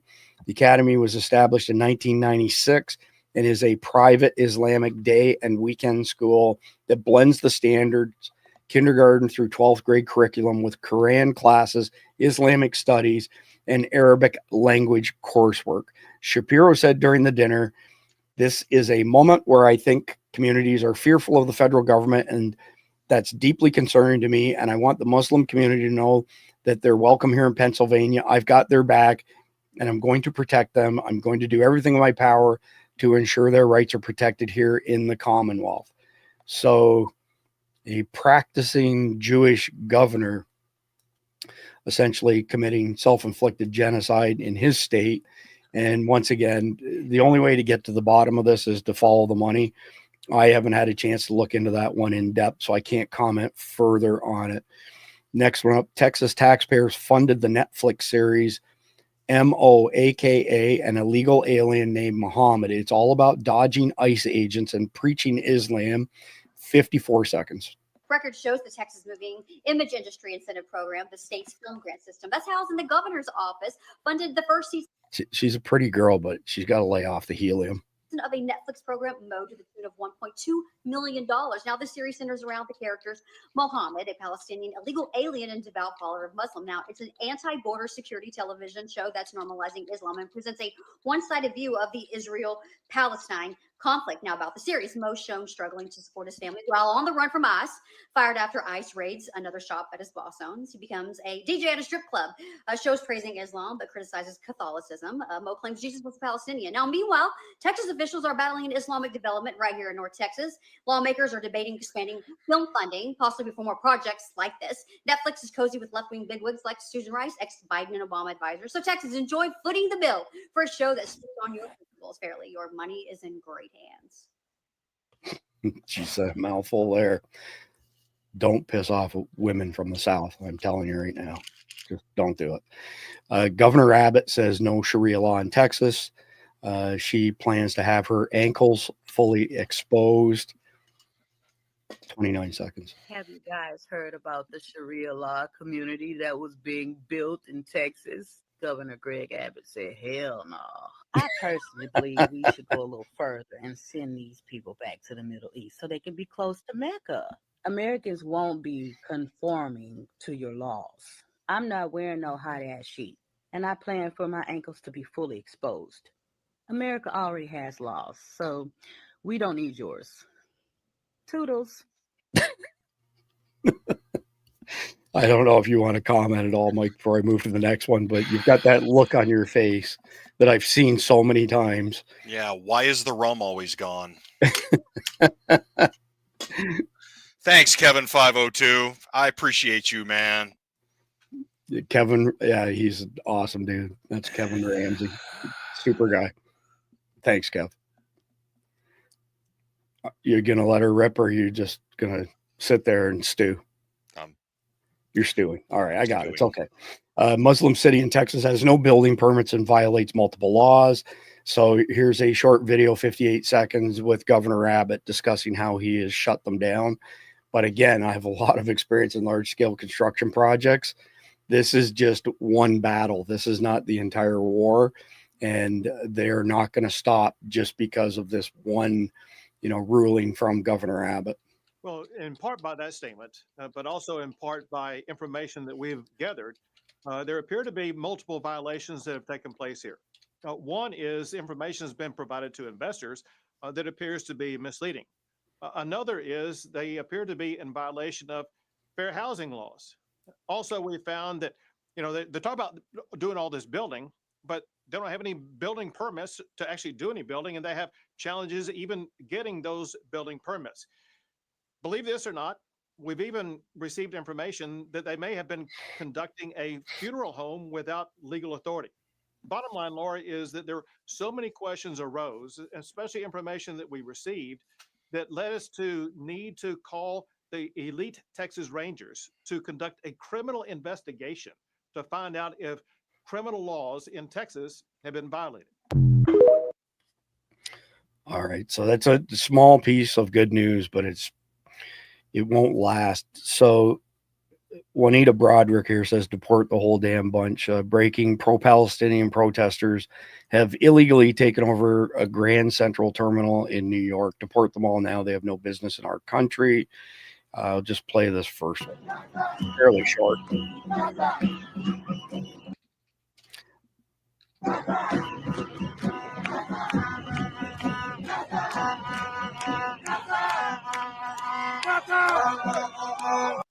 And we've done a couple episodes with S2, who was able to essentially follow the money and tie this back to George Soros funded organizations, just in case you're wondering who's paying for all that. Well, and a huge quantity of it also comes from the House of Saud, right, in Saudi Arabia. And for anybody that thinks that the House of Saud and the actual royals of Saudi Arabia are the same thing, they overlap, right? They're all related, but in a country like that, virtually everybody's related. But yeah, the House of Saud, that's the whole clan. They as individuals, they fund all kinds of jacked up stuff all over the world. So, like, the 9/11 attacks and stuff. Imagine that. Ooh, I said things on the outside that I should have only kept on the inside. Oh, no. Right. All right. So from Ben Berkman, he's awesome. Time to remove the jihadists from our country. Crusades 2025. For every Palestinian you murder, thousands will rise up. For every voice you silence, millions will speak in their place. 38 seconds. And what our enemies don't understand is that for every single Palestinian that you kill, 1,000 will rise up. Really? For every single voice that you seek to silence, 1,000,000 will speak in their place. Every single time you seek to empty the streets, we will fill the streets with the truth. Every single time you flood our screens with paid propaganda, we will break through your algorithms with the images of your war crimes. Really? Really? Yeah. All right. Next one up from Laura Loomer. Jihadist Linda Sarsour, who once called for jihad against President Trump and whose mentor, Siraj Wahhaj, was listed as one of the alleged co-conspirators in the 1993 World Trade Center bombing, is attending the anti-Trump protests in D.C. today, where protesters are waving the Hamas flag. It's time to designate the Muslim Brotherhood as a terrorist organization. The Muslim Brotherhood finances the Palestinian movement in America. That's how we can shut down every single Islamic terror org designated as a 501c3. C4s as well, which gives them more protection. But there she is right there. She is not a friend of America. She's essentially, an anti-American agent operating in our country. And why we let her stay is beyond me. All right. So next one up, and I mentioned this earlier, but this is a decent little infographic. Muslims when the minority. I am a Muslim. Please don't hate me. Pretend to be secular, play victim card, build mosque, demand special rights. But when they become the majority, massacre those who insult Islam, Islamic country, impose Sharia, ban temples, evict or kill non-Muslims. No big surprise. Next one up, if you have today's sit rep from Patreon or Substack, you'll have the link to the religionofpeace.com. This website has been around a really, really long time. It is the largest database that I know of that literally minute by minute tracks Muslim terrorist attacks around the world, hence the tongue-in-cheek name, the Religion of Peace. I'm only mentioning it, the religionofpeace.com, so that you're aware of this resource, and you can go down rabbit holes here that will, consume you for tremendous amounts of time. But the only reason I put this in again was because I just wanted you all to know that this resource was out there. It's an incredible amount of information. All right, so that is the end of chapter 1, the very long chapter 1. And we're getting ready to move into chapter 2, which speaks to things from a different angle, more so an evolution of what we've covered in chapter 1. I want to briefly mention our sponsor, CCW Safe. I did a ton of work with multiple different companies in this space as far as self-defense coverage is concerned. And at the end of the day, these guys were the safest choice of them all because they don't sell you an insurance policy. And if you have to take a plea deal and you've been, received $400,000, let's say, for your legal defense, as soon as you sign the plea deal, which happens 95% of the time, whether you're guilty or not, you've now admitted to breaking law. You owe the $400,000 back to the company who sold you the insurance because it's against the law to receive insurance benefits when breaking the law. But CCW Safe also do a lot of other stuff. I got to know the principals there. Very close alignment on personal values and beliefs between them and Survival Dispatch.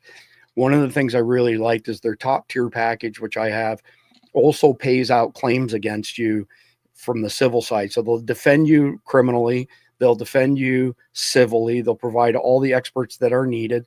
They will show up the minute that you call in. There's a problem. They dispatch a quick response team that gets there in the blink of an eye, no matter where it is in the country. Nobody else does that. But also, if you were to lose a civil judgment, out of the box, they'd cover $1 million for an award, and you can pay a little bit extra to keep moving that number up. But at the end of the day, CCW Safe is one of our best partners. I love working with these guys. We do not get a commission on you signing up with them, but they do send us a small amount of money each month to help defray costs. When you work 80 hours a week, 90 hours a week, doesn't leave time to work other jobs to make money to pay bills. So between signing up as a guardian, aka insider, and sponsors like CCW Safe, that's what allows us to get this information out to you all. So here we go. This is where things get really interesting. This is going to be unlike any other chapter 2 that we've done before. As I said, this is an extension of chapter 1. All right. So, and the title, as you can see right across the top, is The Muslim Nuclear Threat.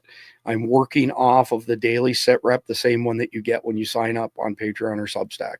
So who are the players? So we've got Iran, Muslim country. We have no intel that they have any ICBMs, which typically means 3,300 mile range. We have no intel showing they have nuclear warheads. Does not mean that they don't exist. We just don't have hard proof of it yet, but we know no ifs, ands, or buts. They have aspirations to achieve both of those things. So the next one would be Pakistan. At some point in the past couple of weeks, when I mentioned Muslims and the nuclear threat, somebody said, well, Pakistan's a Muslim country and they already have nukes. Well, they have very small nukes, 10 kiloton to 40 kiloton warheads, and they don't have any ICBMs, and they don't have, Mike's going to get into this. So the reason I wanted Mike here is not only because he's been deployed in the Middle East, but this is his wheelhouse, and he's going to have a lot of insight for you. All nukes are not the same, okay? So what Pakistan has is really focused on regional, defense and offense. Now, India, on the other hand, they're a Hindu country, very high percentage. I can't recall what it is. I know Pakistan, 96, 97% Muslim. India, maybe 80% Hindu, rings a bell. But they have more advanced nukes. They're more powerful. They do have kind of the low-level ICBMs. Mike's going to discuss that, more like medium range than long range. But they do cross that 3,000-mile threshold. They are also investing very heavily in equipping their military with the triad, so being able to deliver a nuclear warhead, whether it be ground-based, air-based, or sea-based. So then we have England. So they have pretty powerful nuclear warheads. I've got all the notes below, but their nuclear warheads will be in the range of, say, 7 to 8 times as powerful as what we dropped on Hiroshima. Now, they do not have the ability to deliver them by air. They don't have the ability to deliver them by land, but they have a bunch of submarines that can stealthily go wherever in the world and launch their nukes from there. So they could literally park on your doorstep. They also have some of our technology, which we've shared with them over the years. And the same applies for France. France's nuclear arsenal, a little bit more advanced than Great Britain's, larger warheads than anything, for example, that Pakistan has. But they have the ability to send ICBMs. They have the ability to drop nukes from planes, and they have the ability to hit you from the sea as well with submarines. So America would be the final player in this. And, I'm going to speak very quickly to China and Russia, but really the focus of chapter 2 tonight is not the big picture on nukes. It's the picture of Muslims invading Western countries, taking those countries over and becoming the first Muslim countries with advanced nuclear warheads and delivery means. That's the problem. So in absolute numbers, Russia has a slight edge over us. Ballparkish 5,500 nukes. We have about 5,000, but their stockpile is not well maintained, and many of their warheads and ICBMs are just non-deployable. So no ifs, ands, or buts. We have the largest, most lethal, powerful nuclear arsenal in the world that's well maintained by far. China is rapidly expanding. They have somewhere in the range of 600 nukes right now, nowhere near as much as us, but they're investing very heavily in that. So here's a quick breakdown. This is as of today, April 10th. This is the latest information. So Russia, 5,580 nuclear warheads, about 1,710 deployed strategic warheads, meaning ready on intercontinental ballistic missiles, submarine launched ballistic missiles, and heavy bombers, with the rest either in reserve or retired awaiting dismantlement. Russia maintains the largest nuclear stockpile globally, ongoing modernization efforts despite its suspension of the START Treaty 2023. China's nuclear arsenal is estimated around 600 warheads. This figure is a significant increase in recent years, with most warheads in storage and a small number, possibly 24, deployed on missiles. Projections suggest China could reach 1,000 warheads by 2030. I don't think so, because we're going to bankrupt their economy, by the way, driven by expansions like the new ICBM silo fields, though it's not yet a full nuclear peer to the U.S. or Russia. which leaves us, we have an estimated 5,177 nuclear warheads, breaks down to about 1,770 deployed strategic warheads, 1,930 in reserve, roughly 1,477 retired and awaiting dismantlement. The U.S. continues to modernize its arsenal with deployed numbers constrained by new start limits, which we still adhere to despite Russia's suspension. These numbers are estimates, as exact figures are closely guarded secrets. Russia and the U.S. Together hold approximately 88% of the world's nuclear weapons, dwarfing China's stockpile, though China's rapid buildup is shifting the global balance. Again, we're going to bankrupt them post-haste, which will really limit their ability to expand. The data reflects military stockpiles, retired warheads, deployed meaning ready for use on delivery systems. Sources like the Federation of American Scientists and the Bulletin of Atomic Scientists provide these figures updated as of early 2025. So I'm going to roll back up here so that we kind of have as many of the players as possible in here. Mike, just start at the top and speak to Pakistan's abilities, India's abilities, and down the list.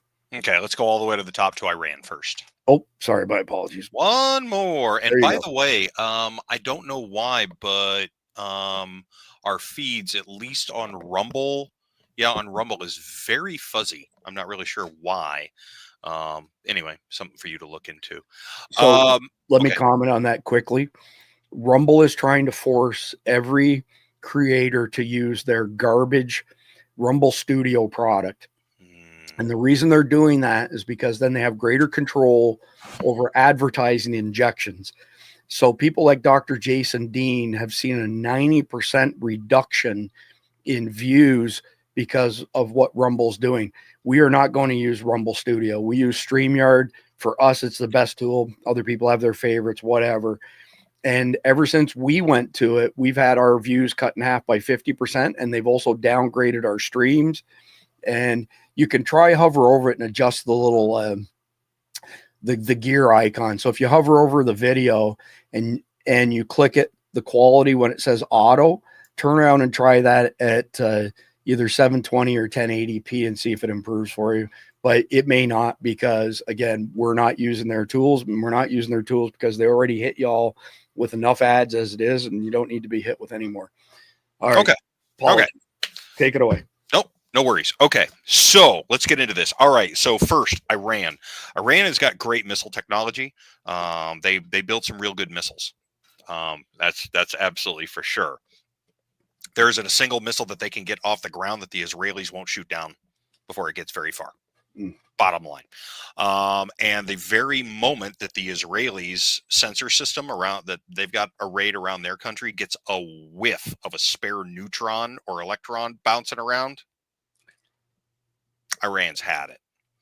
Now, as far as actual nuclear weapons, there is sketchy intel about them having a weapon now. There's no way that they would speak up about it. There's no way, because the Israelis would just pound them to dust. For that country, for those people, never again absolutely means never again. The problem with the Iranians is the Iranians will use theirs. So, because those friggin' mullahs are in charge and they are out of their damn mind.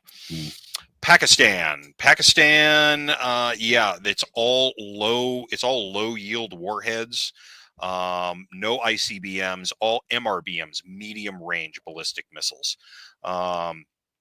And while all those missiles are pointed directly at one place, India, they're constantly looking over their shoulder, because the Israelis are also looking at them. Not to mention the fact that, we've also got Diego Garcia and all kinds of stuff creeping around down there. So that's a thing. So the Pacs keep a incredibly tight grip on their weapons, which is good because they know what'll happen if they don't. India. The Indians, everything they've got is pointed at the Pakis, except for just a couple of them pointed at southern China, because the Indians have finally realized that that's actually their biggest threat in the area. Yeah.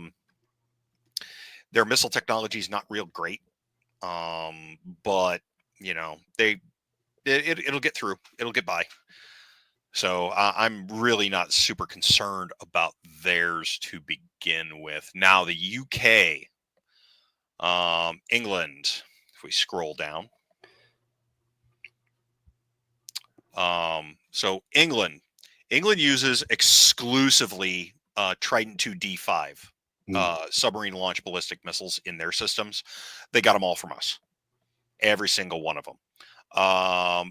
Because why reinvent the wheel when you've got a great relationship with your kids, between the UK and us. There is, for anybody worried, and you and I discussed this at one point, Chris, there is a standing order in the UK Navy among their submarine force that if things go south in the UK and there's probably no way they're going to be able to get home if the place has gotten nuked, if anything like that, sail west, head directly to the closest United States port, and essentially become part of the United States Navy all of a sudden. All right, that's their deal. All of their stuff is to be handed over. We've got a relationship specifically built around that either they will bring the missiles to us or we will come and get them. All right. There's no way we're going to leave those Tridents just lying about. Now, the good thing is hacking a Trident and being able to get it to target and do everything like that. Pretty damn impossible. Well, I mean, nothing's impossible, but it's pretty damn difficult to be able to hack the fire control systems on those things. So, and just clarify that for the audience. Essentially, they need satellite guidance, correct? Oh, it doesn't even have anything to do with that. It's just the fire control itself. Getting the weapon itself to arm is but even let's say they do get past that, though, to accurately deploy it, do they not require satellite guidance? Yeah. Oh God, yeah. It's got to have satellite guidance, but launching the missile and having the weapon on it, or having the warheads function, are two entirely different things. And the arming process, it starts before launch and it continues during the process. And if it's not receiving the appropriate info during its flight process, it doesn't continue arming. So just stupid question. Let's say that they were able to get it armed and it's in the sub and they ran the sub into the coast of New York, Long Island, something like that. Could they detonate it that way or no? So there is a concept in nuclear weapons known as the 1-point safe concept. Means you can fire a bullet into the primary of that thing and it won't work. All right. Interesting. Trying to force a modern nuclear weapon to work is actually pretty damn difficult. It's not an easy thing to do. It's actually more. It's actually more precipitous to take the damn thing apart. Just keep the pit, the physics package, put your own explosives around it, and then do it from there. You're not going to get the same yield or anything like that, but it might work. It's not an easy thing to do. Hacking a production nuclear weapon is tough. Okay, France. France is the problem that I have. They've both got they've got land, air, and sea. They have a full triad. We do not have that relationship with the French, to the best of my knowledge, unfortunately. But there is a stated position from our side of the Atlantic that France's nukes will not fall into other people's hands. All right. That's just a thing. Let me throw something at you that will reinforce your comments. So the latest numbers today for practicing Muslims in the British military is under 1,000. So, which probably means none or very few would have access to any of this stuff, right? The nukes, the controls, the armament and stuff. But are you ready for this? 15% of all French military personnel are practicing Muslims. It's a big number. Yeah. So in practical terms, that's over 30,000 active duty Muslims out of 220,000 for their entire military. Law of averages says somebody in there knows how to make this shit work. Yeah, it's so their personnel reliability program, which is that's the program that all nations use in one variance or another to be able to allow you to get around nuclear technology. Ours was very difficult. I just absolutely hated being in PRP for the longest time because it makes you, it restricts your life so terribly. But I don't know what the French do anymore. I know that their naval stuff and their ICBM stuff is about as locked down as ours is. I don't know anything about their Air Force's weapons program, but I'm sure it's probably similar. So I don't know. I don't like it. I don't like it at all. And that's the problem. France is the wild card in this one. It really, really, honestly is. But boy, I'll tell you what. You want to see the whole Ranger regiment get deployed with pretty much all of Delta. Go ahead, seize one of their ICBM tubes. See what happens.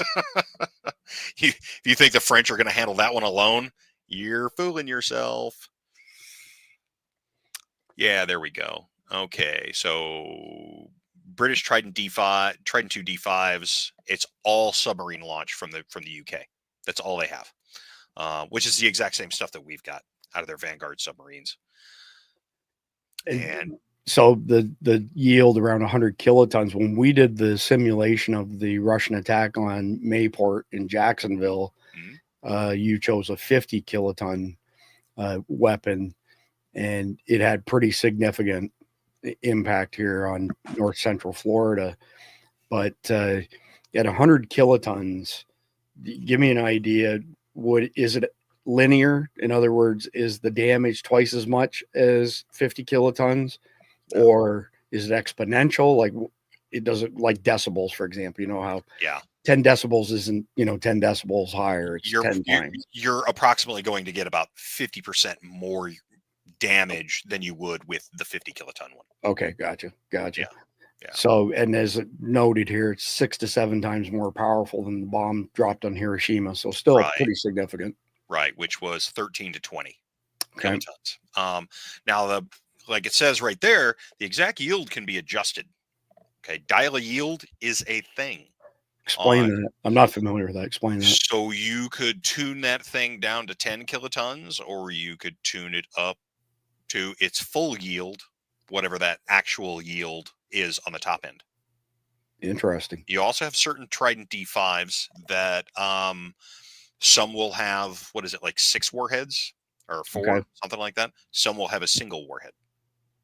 Interesting. And some of them will have like 1 warhead and a bunch of decoys. So if they had 4 warheads and it says, their typical yields around 100 kilotons, are you saying that it could be 400, like 4 times that? Each weapon is at 100 kiloton yield. Okay, not each warhead, but each missile. Not each missile, each warhead. Each warhead is at approximately 100 kilotons. Okay, how many warheads can you put on a D5 then? I want to say it's 4 to 6. Okay, so then it would be 400 kilotons. Well, but that's the thing. Those warheads don't go to the same places. I mean, you can cluster them together, but most of the time, when they're upon re-entry, they're going to different targets. Okay, each one, because it's a MIRV, which is multiple independent re-entry vehicle. Gotcha. Independent being the key. Speak a little bit to the range, though, because it's an order of magnitude more than anything Pakistan and India has. Oh, yeah. SLBMs of that type, man, you hit anywhere in the world you want to. And so they essentially don't need to be parked off our coast. Could be shot from the other side of the Atlantic. Yeah. The submarines, I mean, you're not going to hit very far into the U.S. if you shoot it from all the way on the opposite side of the planet. Okay. But it's more of a question of who do you want to hit and where are you going to hit from. All right. So the wrap up on England's basically UK maintains a continuous at sea deterrent, always having one submarine on patrol. Official UK doctrine maintains a minimum credible deterrent, not a first strike policy. Each Vanguard submarine can carry up to 8 missiles, and each one can carry multiple warheads, though the UK limits its total deployed warheads to around 120 as of 2023. This was a graph that Grok produced. I'm not sure why there's some text overlay there, but essentially this is showing latitudes and longitudes, and that if they're parked in the middle of the Atlantic, they can hit almost anywhere in the world. So it's significant reach is all I'm getting at, as opposed to Pakistan and India. And these are the types of ranges, 7,500 kilometers. So what's that? 4,500 miles ish. 10,000 kilometers, typical strike envelopes, that'd be 6,200 miles, and 12,000, add another 1,200, so 7,400 miles. That's pretty significant. This illustrates UK can hit virtually any major target worldwide from stealth patrol zones. Okay, so here you go. You can have 1 to 8 W-88s at 475 kilotons. You can have 1 to 12 W-76s at 100 kilotons, which is probably what we've given the Brits. Okay. 1 to 12 90 kiloton W-76 Mod 1s. Oh, yeah, you can do all kinds of messed up stuff with those things. Yeah, they're a great missile. So speak to France, and as far as the numbers are concerned, France, like the UK, maintains a relatively small but highly capable independent nuclear deterrent. Here's a breakdown of their warhead strength and missile delivery range. So it jumps up to 150 kilotons per warhead. What is a TNO? The TNOs is Tete Nucléaire Oceanique, which means it's an ICBM. Okay, that's just the name. I don't speak French. Okay, gotcha. So it's a TNO missile. That's what we're going to call it. Okay, so they've got M51s. How does that compare to the Tridents? Kind of like a Trident D1. So it's just like an older version of the Trident. Okay. Yeah, it's a SLBM. Exact same parameters. Just it can hold less. It's definitely, it says six warheads, yeah. But the range definitely doesn't look as significant. Average is approximately 8,000 kilometers, which would be 5,000 miles. But they've got some modernized versions, by the way. It says here 10 to 11,000, so 6,200 to 6,800 ish miles. Right. But they can also launch from the air. Right. Like I said, they have a full triad for the French military, and that's that air-to-surface missile, that ASMPA. It's very similar to it's not a cruise missile type. It's basically just a very fast air-launched missile. Okay, but with a very short range. This is 500 to 600 kilometers, so that's about right. 300 to 380 miles, but the yield is pretty significant, up to 300 kilotons, which would be 25, 30 times more than Hiroshima. Mm-hmm. Yep. Significant. So SLBM, so these are launched from their submarines. That's exactly what we were talking about already. Yeah, same stats there. Yeah, it's because of the screenshots. We covered the air launch. So strategic overview, France maintains strict sufficiency, a doctrine of having just enough nuclear power to deter a major threat. Total estimated warheads 290 as of 2023. Like the UK, France does not field land-based ICBMs anymore, only submarine and air-based. I did read something though that said they didn't destroy those. They've just basically been mothballed. So maybe they're not deployable today. Doesn't mean they couldn't be deployable tomorrow. Yeah, that means the tubes are still there, and the missiles are probably in the tubes just without a point on them. Okay. Yeah. So again, the key part to this is that if and when the Muslims take control of France and England, they will have access to nuclear weapons like they've never had access to. Yes, there's always technical things. I don't disagree with you, but with 30,000 practicing Muslims in the French military in particular, that's a concern. So let's talk speeds and feeds on Pakistani, going all the way the opposite way. These are like 10 to 40 kilotons. They say they might have some 100, 150. What's your intel say on what Pakistan has? Like I said, a lot of it says right there, basic fission bombs. All right. Real simple gun type systems. They're, they've been chasing a thermonuclear option for a long time, but why? It's not going to get them anywhere. And yeah, I don't really know. I really don't know why they would continue chasing that, other than, they had U.S.A. ID money. So give me an idea in the main differences between, basic fission versus thermonuclear. So thermonuclear, you're going to have that's your hydrogen bomb versus a little atom bomb. Yeah, it's a question of being a boosted weapon. It'll have deuterium and hydrogen injected into it, the like. They have a significantly greater yield per mass. They're a lot more efficient, but the little stuff that they've got, it's easy for them to maintain. Okay.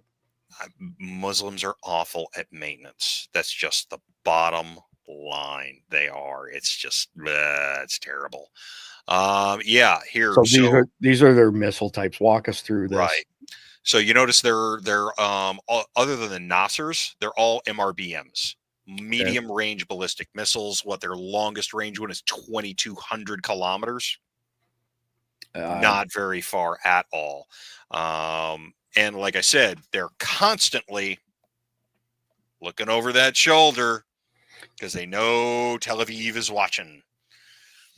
Yeah, the whatever the Shaheen 3 is 2,750K, which is about 1,600 miles, but the other one is like 1,300 miles.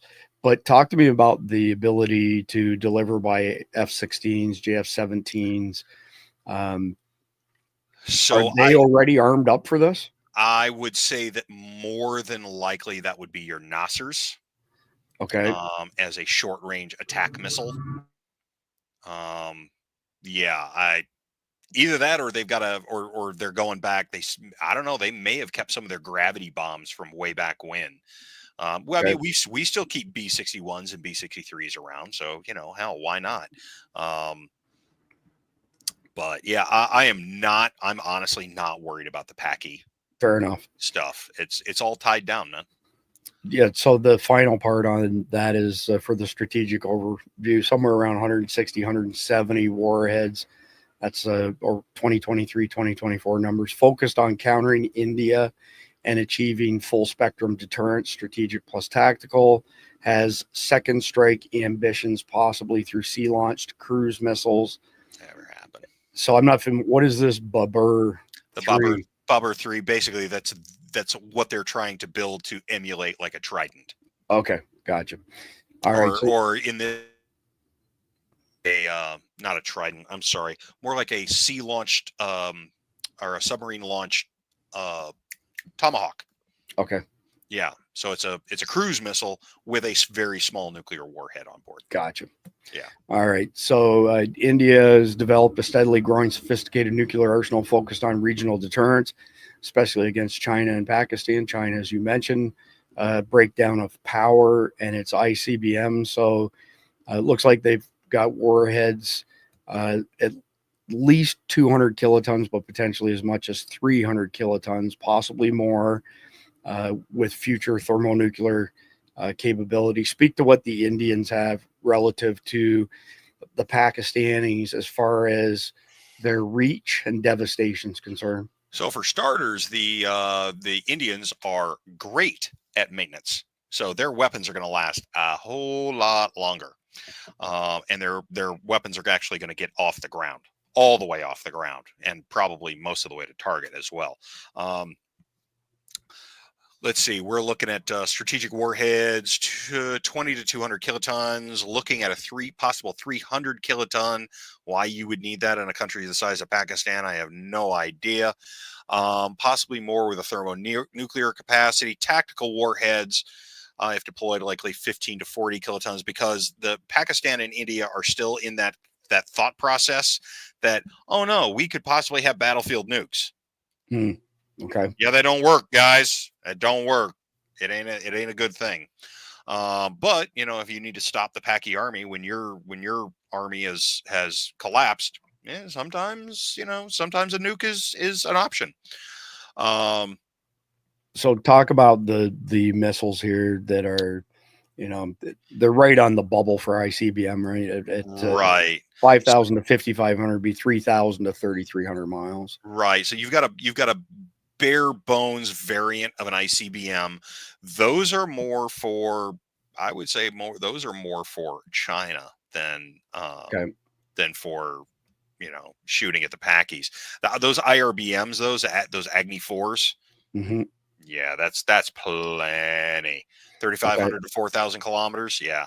An intermediate range ballistic missile, medium range ballistic missile, SRBM, short range ballistic missiles, the Prithvi. That's 250 to 350 kilometers. Whew. Danger close, kids. So why is the Agni 5 with the longest range, why does it say strategic warhead in parentheses, but the rest don't? I would say that might be what they're saying is their thermonuclear type. Okay. All right. So they're first generation thermonuclear. Okay. Yeah. But we're still questioning that. I don't know if they would, they say, oh, we've got it. Really? Do you? So, yeah. So their doctrine is no first use, minimum credible deterrent. That's their official statement, at least. Second strike capability being developed with the growing sea-based nuclear triad, air, land, and sea delivery. Submarine launch ballistic missile programs are key to survivable deterrent. I wish they had used different colors on this chart, but what this is basically showing is you've got range across the x-axis and you've got kilotons on the y-axis, and green are the Pakistani missiles. So you have one right here, and then two more over here. The Indian ones are hard to see. So the first Indian one is down here close to the first Pakistani one, but the second one jumps a good, they call it 25 kilotons, and the next one jumps a good 50 kilotons. And then you get way up here where you're talking at least 100 kiloton advantage with that basic ICBM range of 3,000 miles, 5,000 kilometers. Yep. So there's quite a difference. Is Pakistan concerned about China at all, just out of curiosity, or they're just focused on India? They're focused on India. Okay. Because their borders don't rub up against China either. Okay. Now So, honestly, their bigger concern is Iran. Gotcha. They've fought against Iran. I can't tell you how many times. So, yeah. So key takeaways here. And again, the biggest concern that I personally have, and the reason I've spent so much time reading up on this, is Muslims in England and France getting control of the nukes there. And they would essentially be the first Muslim country with global reach if they could pull off all the technical stuff that you point out. But with these numbers, best numbers we've got right now, India has a clear edge in strategic reach with longer ranges. Pakistan focuses more on short to medium range systems for regional deterrence. And India's warhead yields are higher overall, especially on its longer range series. Pakistan has invested in tactical nuclear options to deter conventional military threats. Now, before we go on to discuss demographics and religions, I got a broad question for you. So I don't remember who it was, but at some point in the past, somebody who was in our Navy said to me, we do not believe, meaning America, we do not believe in tactical nukes at all. And said that the Russians, on the other hand, consider tactical nukes to be a thing where they could nuke a very small area, like a building or maybe a couple buildings together for tactical purposes as opposed to Armageddon. What are your thoughts on that? I just like some clarity on that. Are tactical nukes a thing? And are they a thing that we have and we don't admit to it? Or okay, so we've got tac nukes, okay, but to us, a nuke is a nuke is a nuke is and that's the entire West. A nuke is a nuke is a nuke is a nuke is a nuke. Period. You let the genie out of the bottle, and you're gonna have a hard time getting the genie back in. All right. Fair enough. Period. The Russians still feel that low yield tactical nukes can still be used for like destroying a very large bridge or say a dam, things like that. Right. Okay. That's what they feel that those are for. And we had that view in like the 1960s and 70s as well.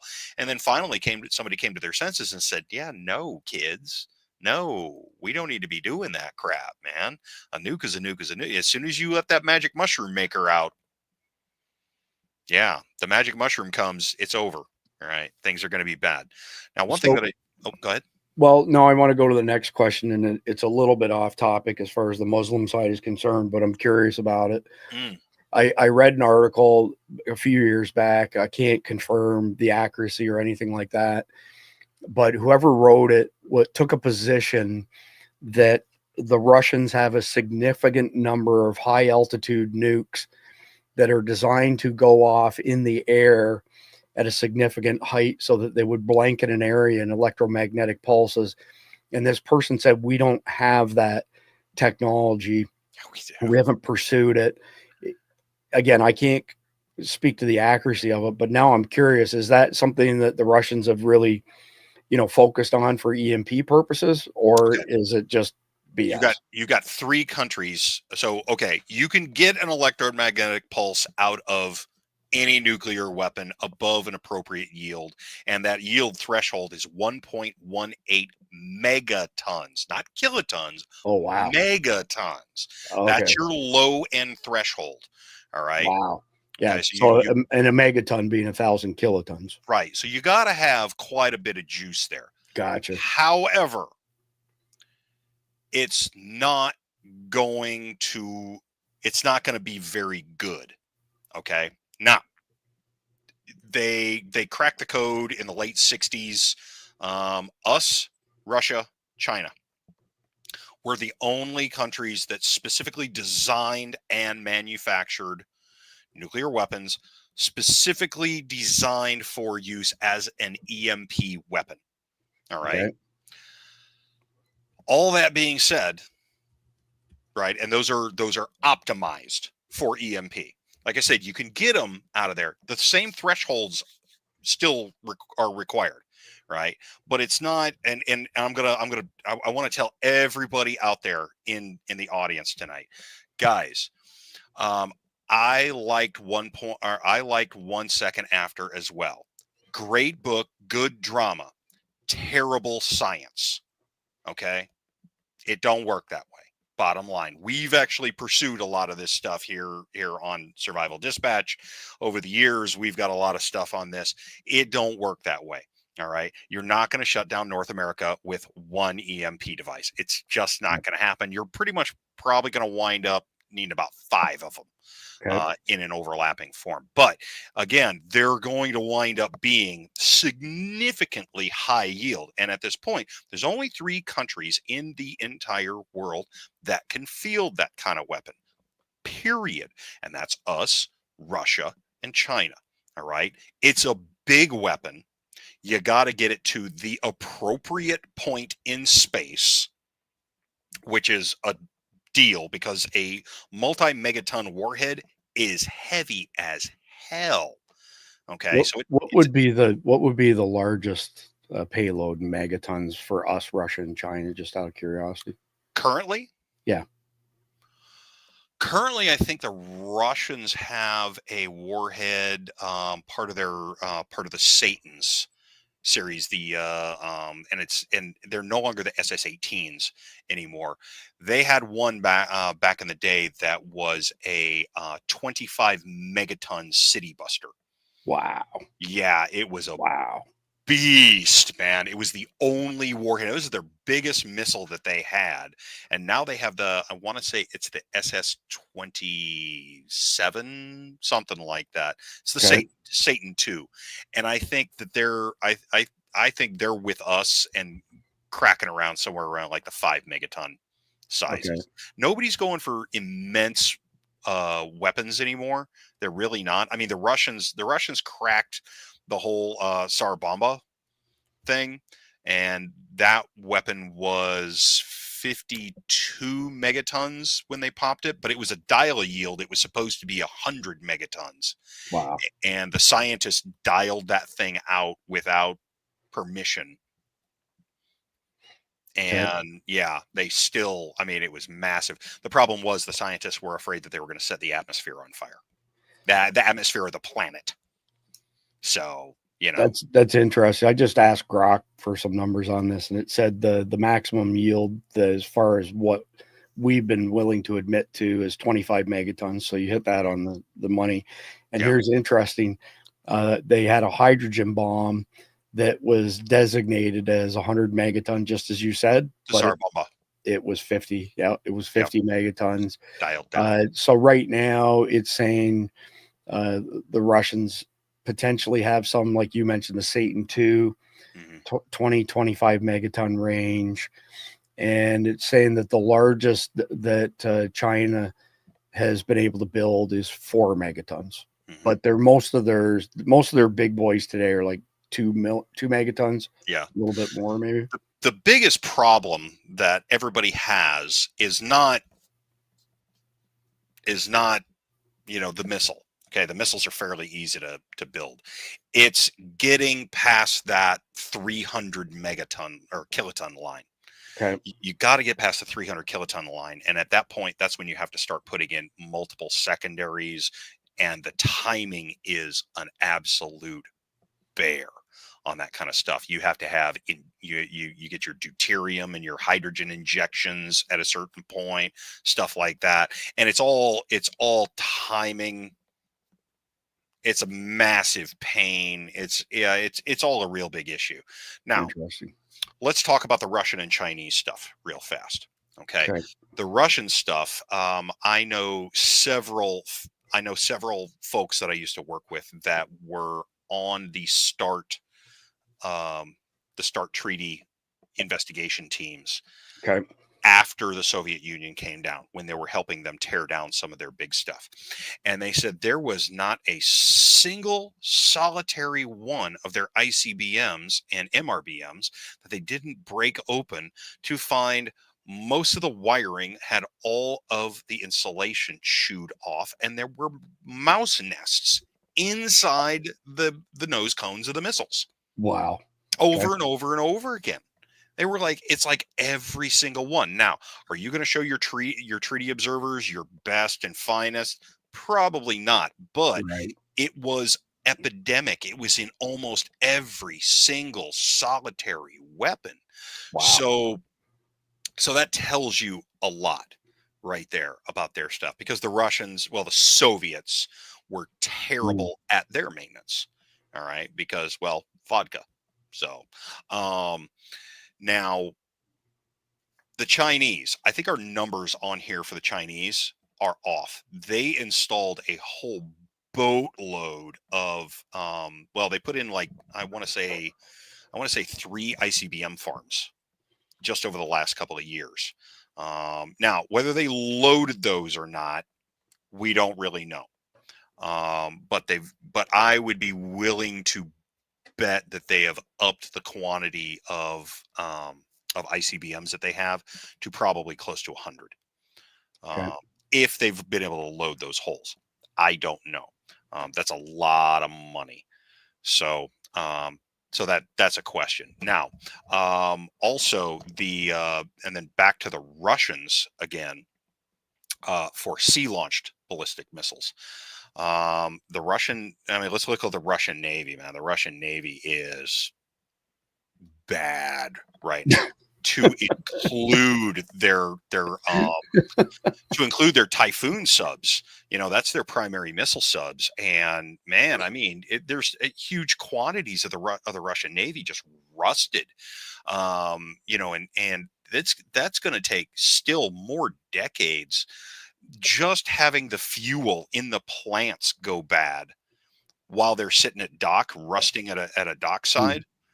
Man, that right there, that is a huge quantity of money to be able to reload fuel inside one of those things. So, and the Russians didn't have that for a very long time. And yeah, I just don't know if what the current situation of the Russian Navy's nuclear deterrent is. Now, the Chinese have got a couple of nuclear subs. They're based on the Typhoons. They ain't so hot. They're usually cruising around, dragging an improved Los Angeles class sub around in their wake. So the second that they decide to open up a missile door, they're probably going to wind up eating a Mark 48 torpedo. There's just not that many of them to track. So if they're going to go out of port, we know when they're leaving port. The bottom line. So, yeah, that's all there is. That's all there is to that. Now, somebody was bringing up the Poseidon when it came to the Russians. Darty. Okay, so the Poseidon is weird. It is supposed to be an extremely long-range torpedo, like 1,000-mile kind of torpedo, with a really large nuclear warhead on it, and it's supposed to just move very, very slowly and stuff like that. And its whole goal is to be able to create a nuclear-caused tidal wave. Detonate that thing. You detonate that thing 1,000 feet down, and it's going to make a hell of a mess of a coastline that it winds up hitting. The problem is the Russians talk a lot of smack, and nobody even knows if that thing ever even got fielded, because the Russians can't keep a secret to save their lives. So I would be willing to bet a month's pay that it ain't out there. Okay. Yeah. All right. So let's wrap up chapter 2 here. And since we're running so long, and I think we're going to forego chapter 3 tonight, but we will have the conflicted question. But to kind of stitch together chapters 1 and 2 here, population for the entire planet, around 8.2 billion people. Out of that, 2.64 billion are Christians. So roughly 32%, call it around 1/3. But then if you dive into that number, as far as Caucasian Christians, it's not an easy number to achieve because not all of this stuff is captured. But it looks like there's, call it 780 million Caucasian Christians, which would represent somewhere around 9.5% of the global population. So 780 million sounds like a lot, but when you look in relative terms at 9.5%, it's a very small percentage of the overall global population. So drill down a little bit deeper and look at America and Russia. You've got our population is estimated to be around 340 million-ish.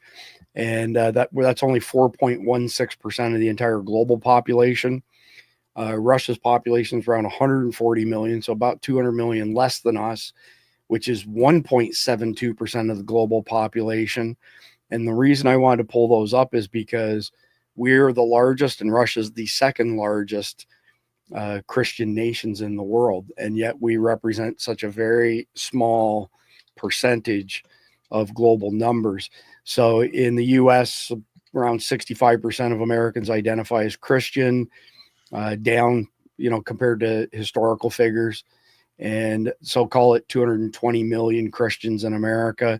Russia, 70% Christians, call it just under 100 million. Call it 100 million in Russia, basically. And then when you break that down a little further to Caucasian Christians in America and Russia, about 58% of the Christians in America are Caucasians. So now you're down to about 198 million. And then move on from there to Russia. you're somewhere around 78 million Caucasians. So if you were to take the two largest Christian nations and break it down by race, you would be less than 300 million Caucasian Christians. Not a very big number, and here they are summarized. So world population 8.2 billion Christians globally, 1/3 Caucasian Christians, 9.5%. Our population, 4.16% of the world. Russia's 1.72%. We're looking at 128 million U.S. Caucasian Christians and around 78 million Russian. So at the end of the day, this 128 million is an interesting number, because this invasion that's been underway since LBJ changed the Immigration Act, we're back to the same old, same old. There's 0 point recorded history where diametrically opposed cultures have coexisted peacefully in the same geographic region. And dividing us and conquering us is the only way that the Chinese or any other adversary could potentially defeat us. They can't land on our shores and conquer the country. So they've been focused on all these other things, divide and conquer us over transgender alphabet shit, and that's just the tip of the iceberg, of course. But at the end of the day, we've got some pretty important decisions and actions to take in the immediate future as far as protecting our country, protecting our culture. Nobody should be ashamed of protecting their culture. We're not suggesting any white supremacy stuff where you're burning crosses on people's lawns and you're lynching people. We're not advocating that whatsoever. But the globalists, the left wing, essentially want the world to believe that everybody else can have their own culture and their own religion, but white Caucasians can't. And yet we are the minority on a global basis by an order of magnitude. And we're going to have to turn that around, change it, because if we end up with significant portions of America, France, Britain, Muslim, worst case scenario, we face nuclear war. In my opinion, best case scenario would be balkanization at that point in time, meaning we have states and areas breaking off. But we've got one short window of opportunity to protect our traditional American Christian culture and values. We are going to have to step in at some point in time and liberate England and France, or they're going to have nuclear weapons that are more than capable of causing us harm. And that's the kind of the gist of tonight's entire episode. Tomorrow night is an extension of this. Tomorrow night, I'm going to go into attacks on Christianity around the world and finishing up with a focus on America in particular. So, Mike, is there anything else you want to add to that before we do the conflicted question? Yeah, actually, I do have something. Mash that like button, share, subscribe, all those, because I see you out there. I see a whole lot of people watching. You ain't been mashing that button. What's wrong with you? And don't think that you're going to get off of here. All right. You got to hang out. You got to wait for the homework, and the homework's next. It is. So, all right, let's do the homework. So the homework at the end of our podcast is always things that you can do, we can do as ordinary average day people to affect some change based on what the main topic of the podcast is.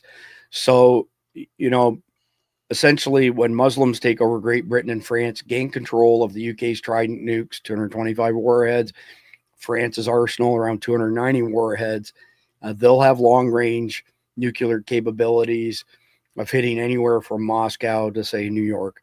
So what can we do?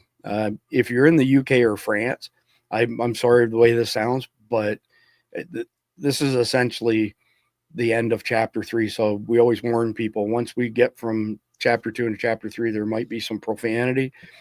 If you're in the UK or France, get the fuck out. That's the lowest common denominator. Head somewhere less likely to be a target. Especially people in the UK can move around fairly easily in the Commonwealth, meaning Canada, New Zealand, Australia. But I personally feel that France and England are lost. I feel that Europe is lost, and that will only change if we intervene at some point in time. Prep hard. Or if you're in one of those countries, fight to get your country back. Yeah, that's an option. I don't know that they have the ability or the wherewithal to do it, but sure, it's an option. I would say prep hard, stockpile food, water, meds, gear. If you have the ability to build a shelter and you're in these locations like Great Britain and France in particular, basements, you might have to, hunker down for weeks. Make sure you get some iodine 127 tablets and understand the protocol for that. Basically, the thyroid is your gas tank for iodine. So as you're eating food, it will extract the iodine. It'll send it to, your brain essentially. And when it goes down, the problem is the thyroid cannot differentiate between good iodine and bad iodine. So when you get into, iodide 131, 135, 137, those are the highly carcinogenic ones that result from a nuclear plant melting down, not a nuclear warhead. It's not the same thing. So just because there's a nuke threat doesn't mean you should have the iodine 127 handy. But if you live close to somewhere like 3 Mile Island, you might want to have some of that handy. Learn your basic survival skills now, not later. Arm up, get multiple firearms, train with them.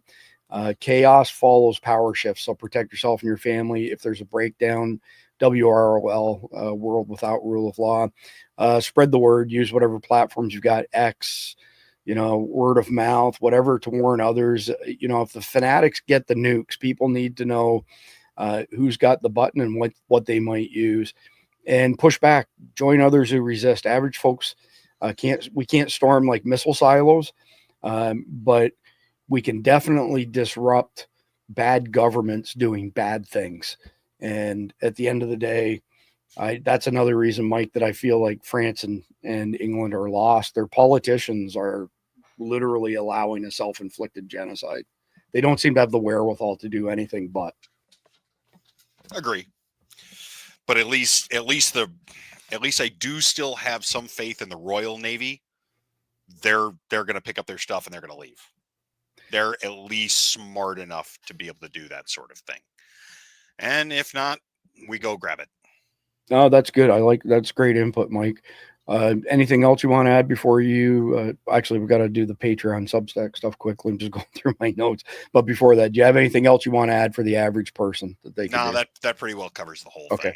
All right. So just quickly, patreon.com/survival dispatch or survivaldispatch.news. If you sign up as a paying guardian, you get the daily sit rep. You get an invite to our super busy Signal chat where there is a ton of intel shared. I've had people text me images and say, man, I went to bed last night. I was caught up on the Signal chat. I woke up this morning and there were 900 unread messages. So it's a lot of camaraderie, a lot of information being shared, a lot of information we share there that we can't share on platforms like YouTube and Facebook, CommieTube, essentially. And you get an invite to Saturday mornings aftermath sessions, 11 a.m. Eastern, every Saturday. It's private invite for guardians only, aka insiders previously. This weekend, for example, we're covering how to develop your home defense plan. It's going to be really good. And here's the thing. Last week, everybody who attended Aftermath got to pick what the topics are going to be for the next 8 weeks. On Saturday, when we wrap up, they will pick a topic that'll fill the number 8 slot because it'll be empty. And we'll always have 8 weeks in advance, but it'll be based on what you want. So patreon.com/survival dispatch or survivaldispatch.news. Patreon, Substack. Why are we running 2? In this day and age, if you're going to be on the cutting edge of information like we are, there's a significant risk of strikes or deplatforming. We get strikes on our YouTube channel for showing air rifles. So we even had to scale that back. It's absolutely ridiculous. All right. I am done speaking tonight other than my answer to your question, Mike. Okay. We're going to do the conflicted question of the night. And what does that mean? That means I need everybody out there in the audience tonight. I want to see your answers there in the chats. All right. And if you are a insider or the new guardian, all right, because it's going to take, guys, I have TBIs. It's going to take me a long time to get that crap into my head. Okay. I have faith. I have faith in you, Mike. Yeah, don't. I'm just saying. Yeah, but what I want, if you're one of the guardians, right? Talk about this stuff in the chat. You know exactly where to be and signal, right? I want to hear from you. We want to talk about this. If you got questions, bring those questions up, right? But if you're not one of those guardians, you can't make questions on that kind of thing, right? So, but pass these questions around to your family as well. All right. Get people thinking. That's all this is for, is to get you to think. So, hypothetical situation of the night. A single parent with 2 young children lives in a rural area known for its tight-knit community. One afternoon, while the parent is repairing a fence on their property, a stranger approaches the house. The stranger, who appears disheveled and agitated, forces their way inside, catching the children off guard. The parent hears the commotion and rushes back to find the intruder ransacking the kitchen, grabbing canned goods and water bottles from their emergency stash. The intruder, wielding a crowbar, it's not me. I'm disheveled and, yeah.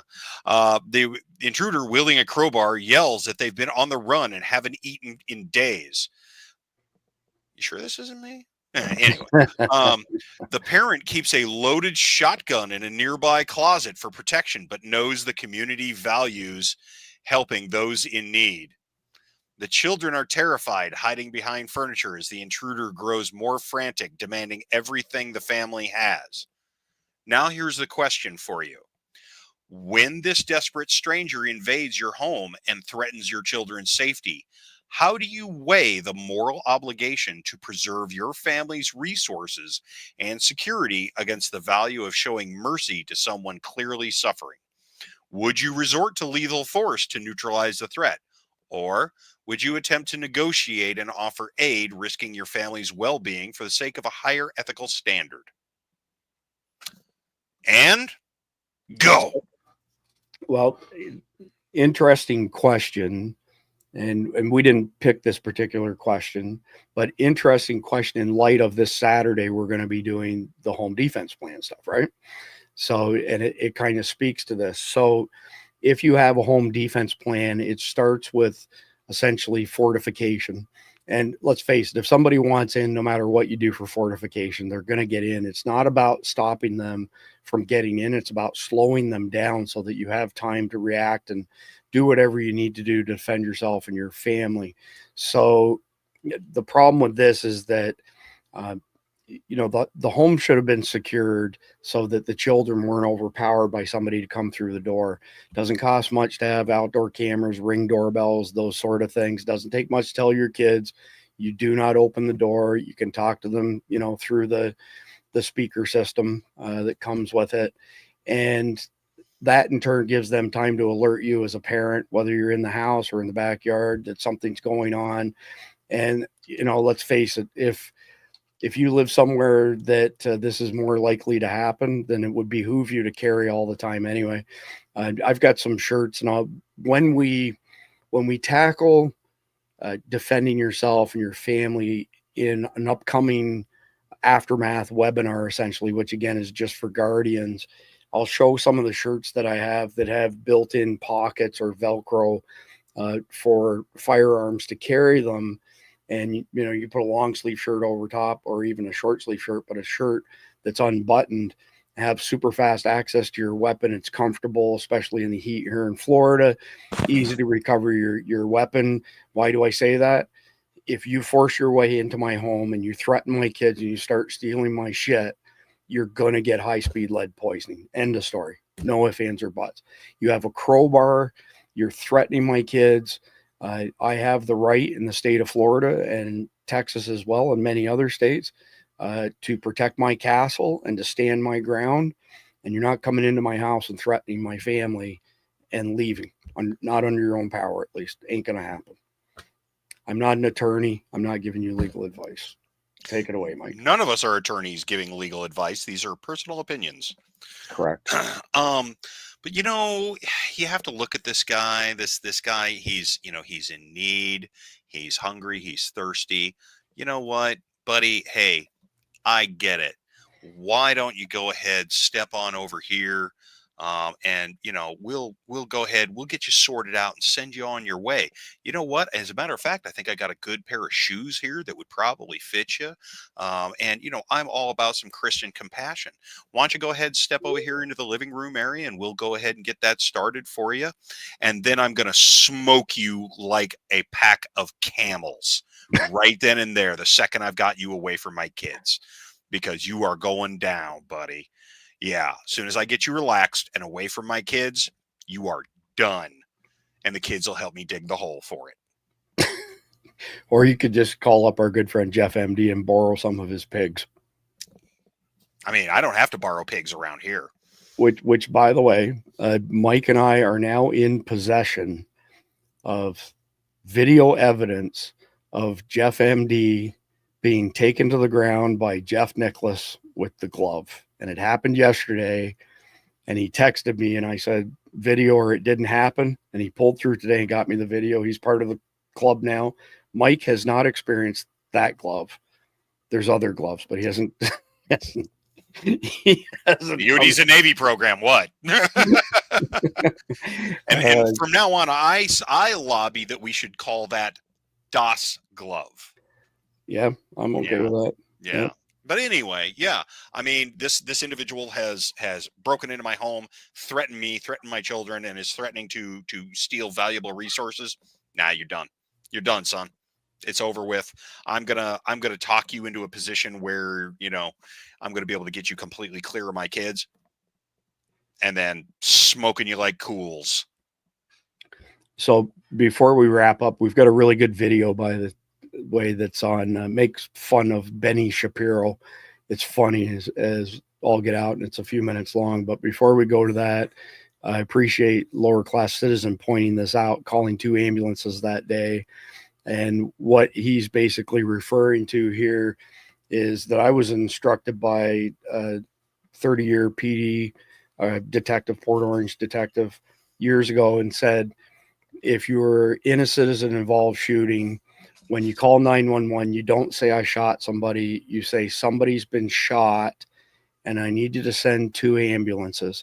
And the reason they need to send 2 ambulances is because you're having chest pains, and you need to get to the emergency room stat.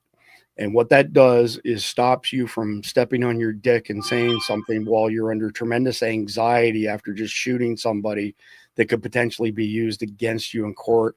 It also gives you time to call, CCW Safe, U.S. Law Shield. I wouldn't even consider the others, to be quite frank. And then they can dispatch somebody who can then be your protector between you and, law enforcement. And not that law enforcement are bad. We're strong supporters. We back the blue here. But it's not uncommon for people to say things while they're, adrenaline's high. They're in a state of shock. They say something that's taken out of context, and a bad DA nails you for it, even though, it was a justified shoot. So Lower Class Citizen, appreciate you bringing that up. That's the truth. It's the way to go. If you learn nothing else from me, just remember that one thing. God forbid that you're in a citizen-involved shooting, but if you are, you need 2 ambulances. You're having severe chest pains. You got to get to the ER right away. Or if you're able to, just shut the hell up. Unfortunately, most people aren't capable of doing that because, as you like to point out, they've had 0 stress inoculation. So the wheels come off, right? Yeah. All right. So we will be back at the usual time, 7 p.m. Eastern tomorrow night. Jeff O'Donnell will be here Saturday night, and John will be here Sunday night. I will be back Monday night, but between now and then, please listen to Mike here and like, share, comment, subscribe. God bless America, and God bless all y'all. God bless America.